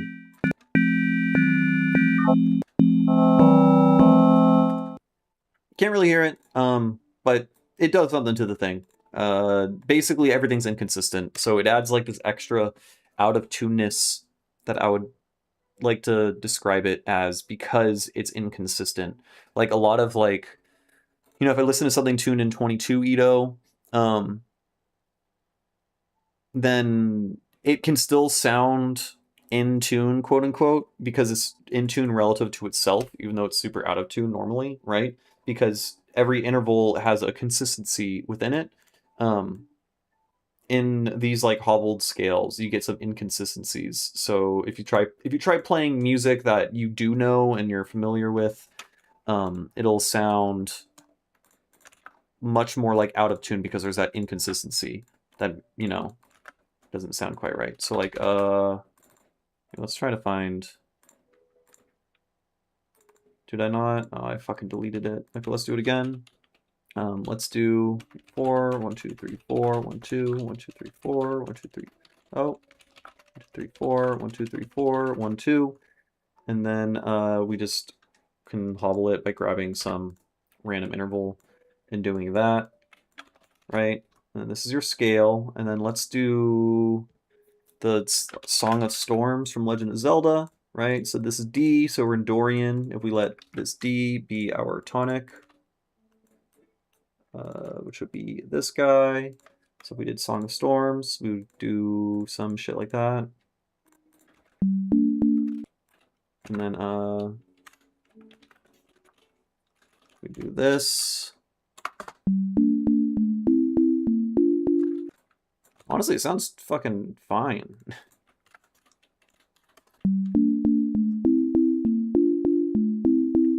Sounds a little bit off. Does sound a little bit off, but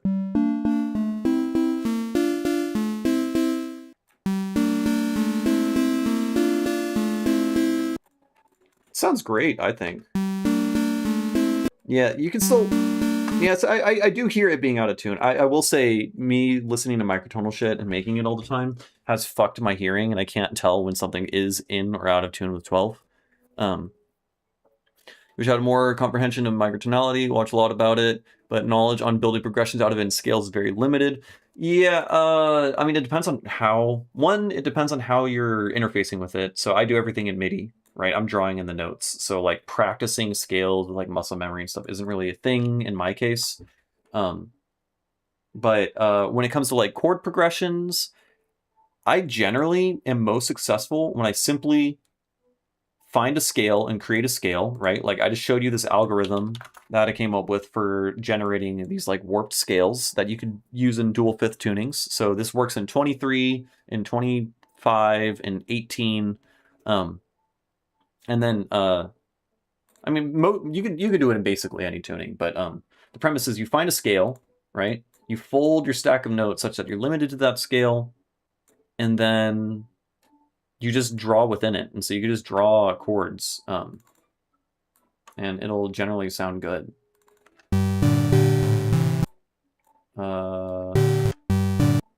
Wait, I just wanna make the song Storms, man.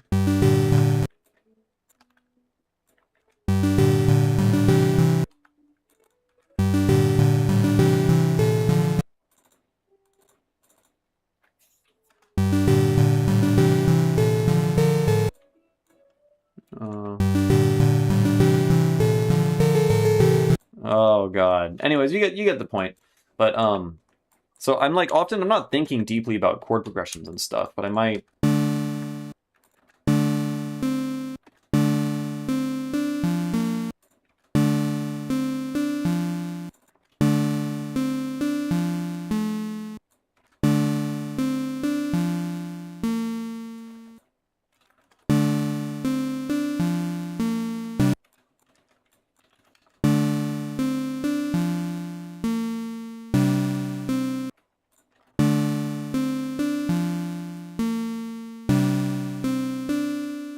So like I have this thing here, and I feel like you could loop that and make an idea.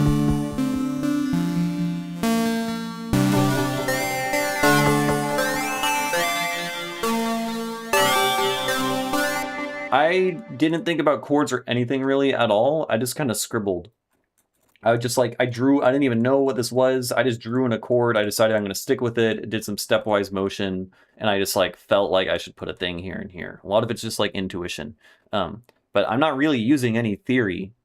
Yeah, it does.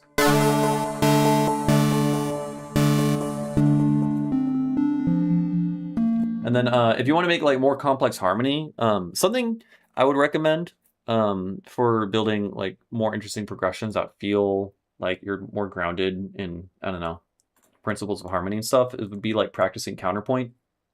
And I don't even mean like necessarily being like really, really rigorous with it or whatever, but like simply like pick voices, and then like this voice here goes down and then up, and there's like a leap here.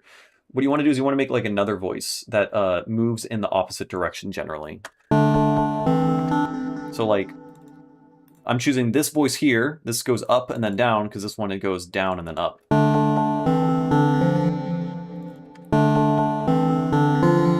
And then like sometimes they'll follow the same thing, but generally following these kind of principles of making voices move in opposite directions, you're going to end up getting I don't know, polyphony, where you can hear independent voices, but it can often lead to cool patterns.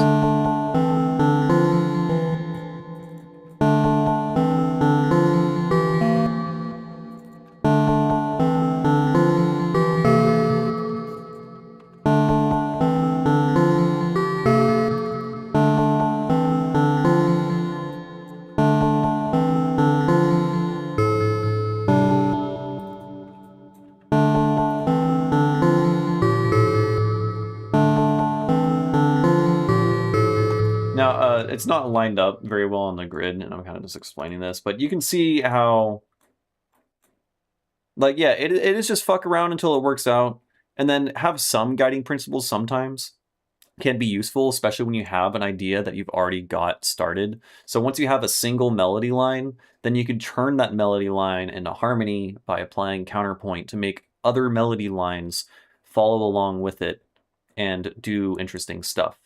So now we have two melodies, which I think sound kind of cool. Not great in terms of like timing and rhythmically. I don't know how to deal with that right now, but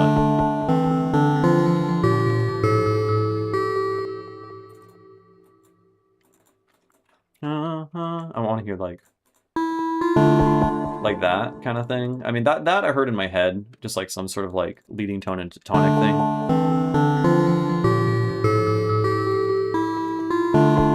Right, and then I don't know, some shit like that.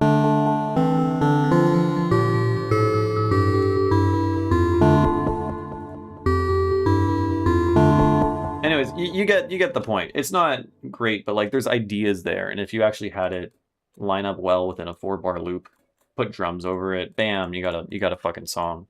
And notice that this entire time I'm just working within a single flattened scale.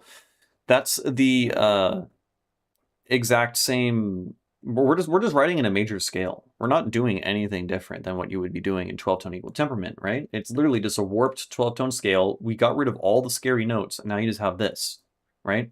And so you can get this idea down. Whatever ideas that you have, you write out harmony, and it's functionally identical to what you're already familiar with doing. And then you can unfold the notes, and then maybe you start fucking around and add a spooky note. Add this guy, you know, whatever that sounds like. I muted it, but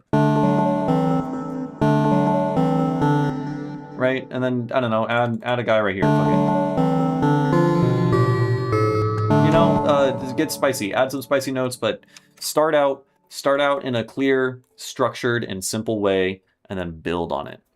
That would be my advice. And just write in scales. Scales are good. Yeah. And yeah, the timing, I don't know, it sounded all fucking weird. Anyways, this song here is super simple, frankly, melodically and like harmonically. I'm not really doing that much cool harmonic stuff, but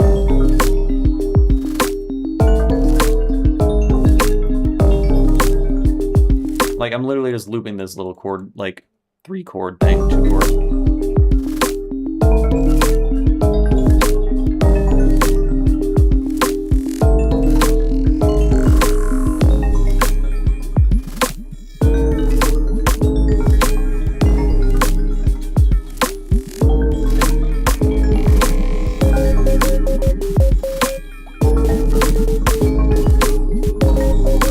Like, the entire song is just these 3 chords, right? And I made these chords via the shit I just described, right? I basically just found very basic 3-chord progression. And then you use an arpeggiator, right? Just arpeggiate it, right? And then you got that. Use different synths. And then the coolest bit, where we have this like Morse code sounding thing, it's just playing the tonic or like the root of those chords. I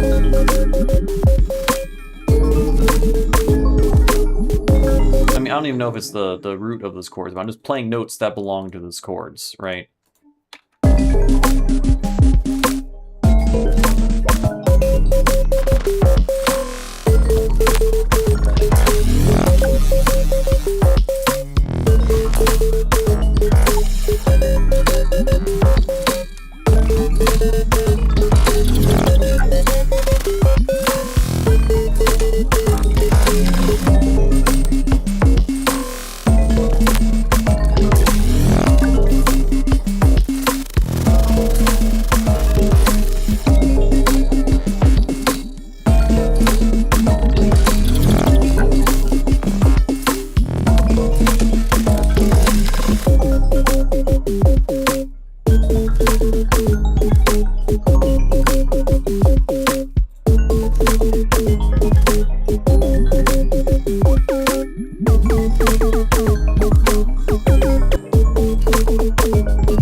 Anyways, yeah, a lot of the other stuff, I mean, the rest of the song is just carried by sound design and drums, frankly. And that's dance music. That's electronic music. You don't need to have a crazy complex idea. You're not fucking writing a fugue, right? Really, at the end of the day, you just need like a couple chords. You can just take 3 chords and then you can turn that into an entire song. You can just generate a bunch of different motifs and ideas and melodies and whatever that are just painting those chords, and then you just use different timbres and sound design stuff. So,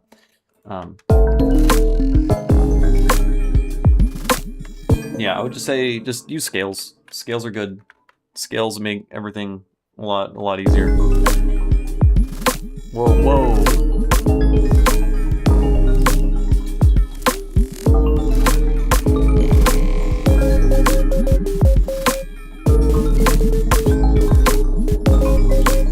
Is that what Tipper does? Just like have a basic chord progression and do crazy sound design over it? Mostly, yeah. Sometimes he doesn't, but like, I mean, you know, he makes dance music.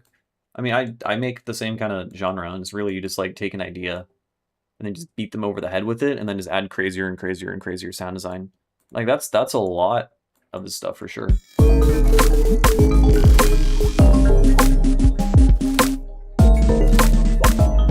I feel like you were shit posting there. I'm not sure.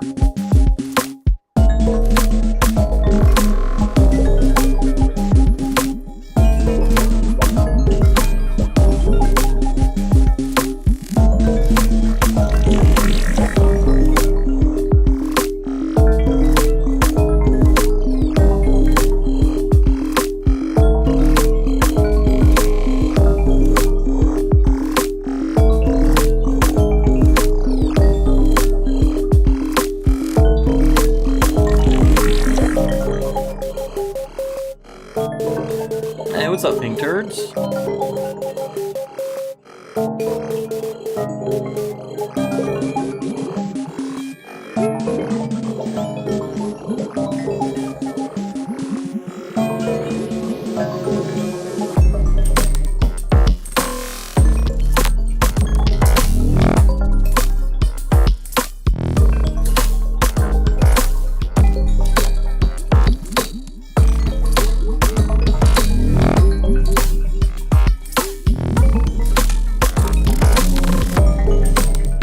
What kind of Cheez-Its? White cheddar, right? Better be.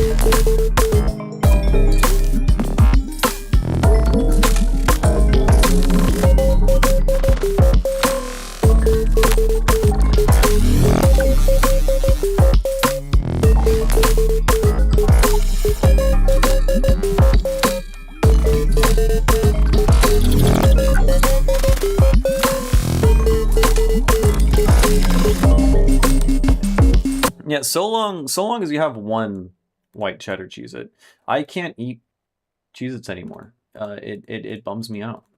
At some point you're gonna hit an age where you can just not stuff yourself with multiple boxes of Cheez-Its. Because the thing is, if I get white cheddar Cheez-Its, I will eat the entire fucking box in one sitting, and I will have a terrible, terrible, terrible next like fucking 30 hours. Like it lasts a minute now. I can't eat Taco Bell anymore. How fucked is that? I didn't even have anything crazy. I just had like a bean burrito. I don't know. And I felt like I'd been poisoned for like 2 days. Like the worst hangover of my fucking life.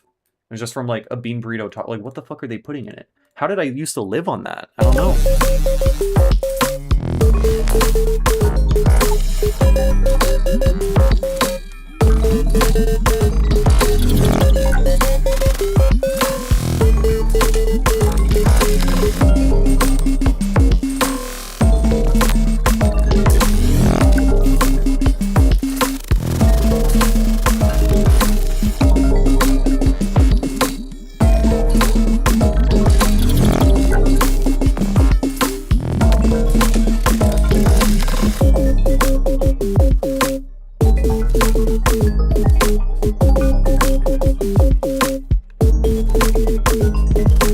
It's just like that's so far that's been the biggest signifier that I'm aging, is that hangovers last like fucking multiple days now, and I actually have to not eat garbage.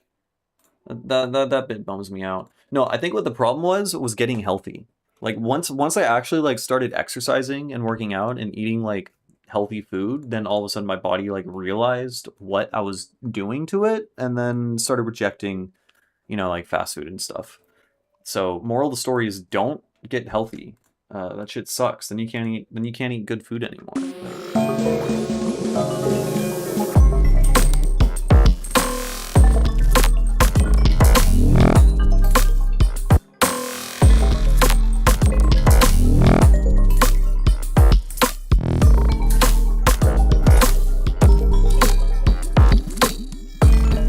All right, where is that coming from?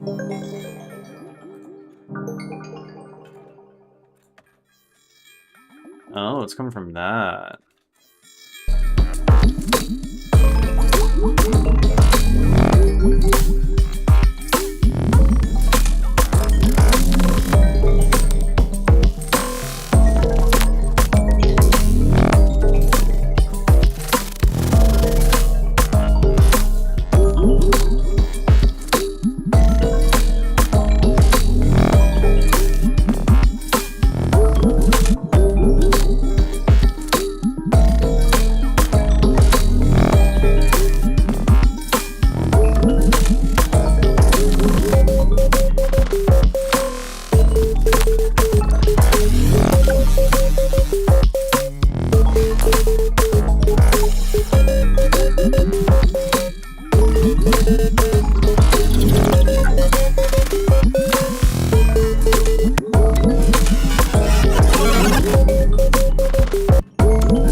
No, this is a stupid idea.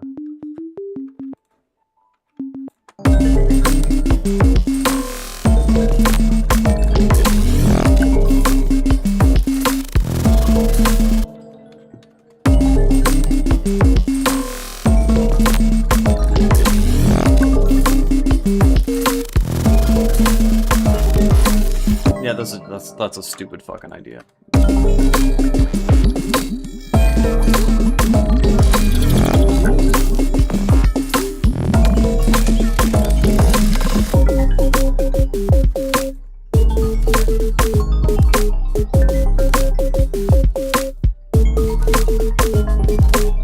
Which bass is that? We got, I don't know, there's a bunch of stuff. We have this thing, which is probably not what you're talking about, but it's we're using white noise from wavetable. We have the white noise wavetable and we're combing around it, and then we're swapping the sides randomly with a bin random LFO to make it, oh, and it's also pan a little bit. It makes it a little bit clicky and like it's glitchy and shit, and then it's got Redux on it, because Redux makes stuff sound lit. Gives it big Morse code vibe.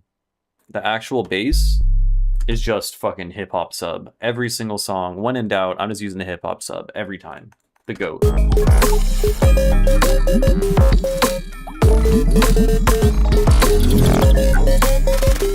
And then, I don't know, there's like a billion glitches and stuff happening.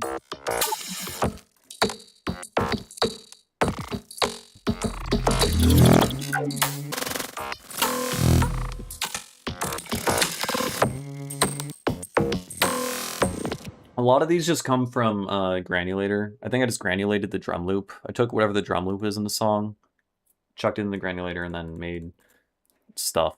Yeah. Like, if I get rid of the glitches...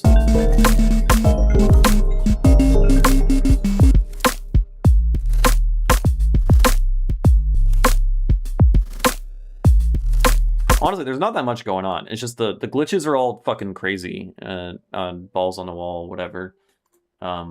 Melody's super basic. I mean, there's cool timbres and stuff in the melody, but Melody's just doing his thing. And we got drums and the bass, and then a bunch of glitches just going crazy.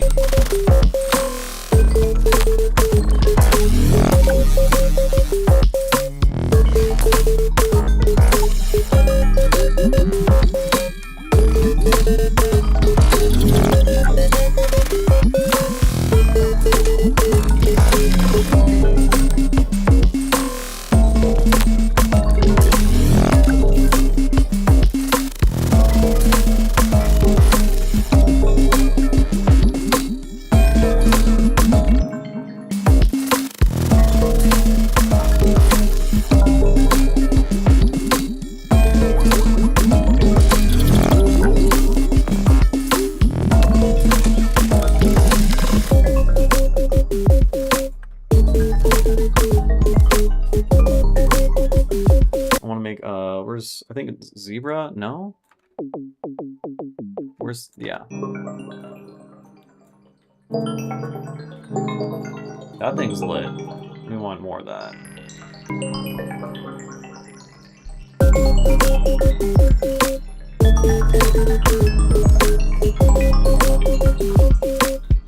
Hello, Queeper Split? Quipper Split.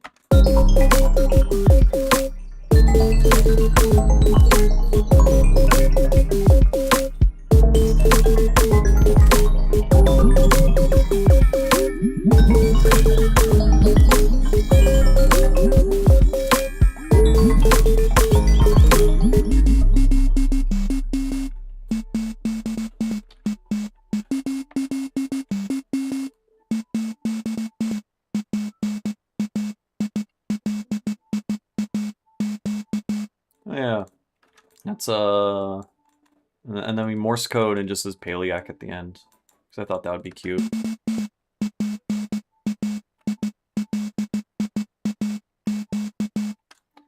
Fun. Okay, I think I'm about done for the night. Oh, it's right when literally everyone tunes in too. It's literally streaming to like 4 people the whole time. But I want to eat food and stretch and get the fuck out of here. So I'm gonna do that. But yeah. I will stream again. Probably not tomorrow because tomorrow's Easter. And I'm probably gonna get drunk with my family and I don't know, do whatever they do on Easter. I don't know what do people do on Easter when you're an adult? I guess you go to church. You don't really hunt for eggs and eat chocolate anymore. I mean that was the most fun part about it. So I don't know, but anyways, I'm gonna do the Easter thing. Maybe I'll stream that night. Who the fuck knows? But I definitely will stream at least on Monday and so on and so forth. We're gonna keep the streams coming. I'm gonna try to build my endurance and I don't know, do more streams, be more productive, make more music, all that stuff. So yeah, hope y'all enjoyed it, and I'll see you next time.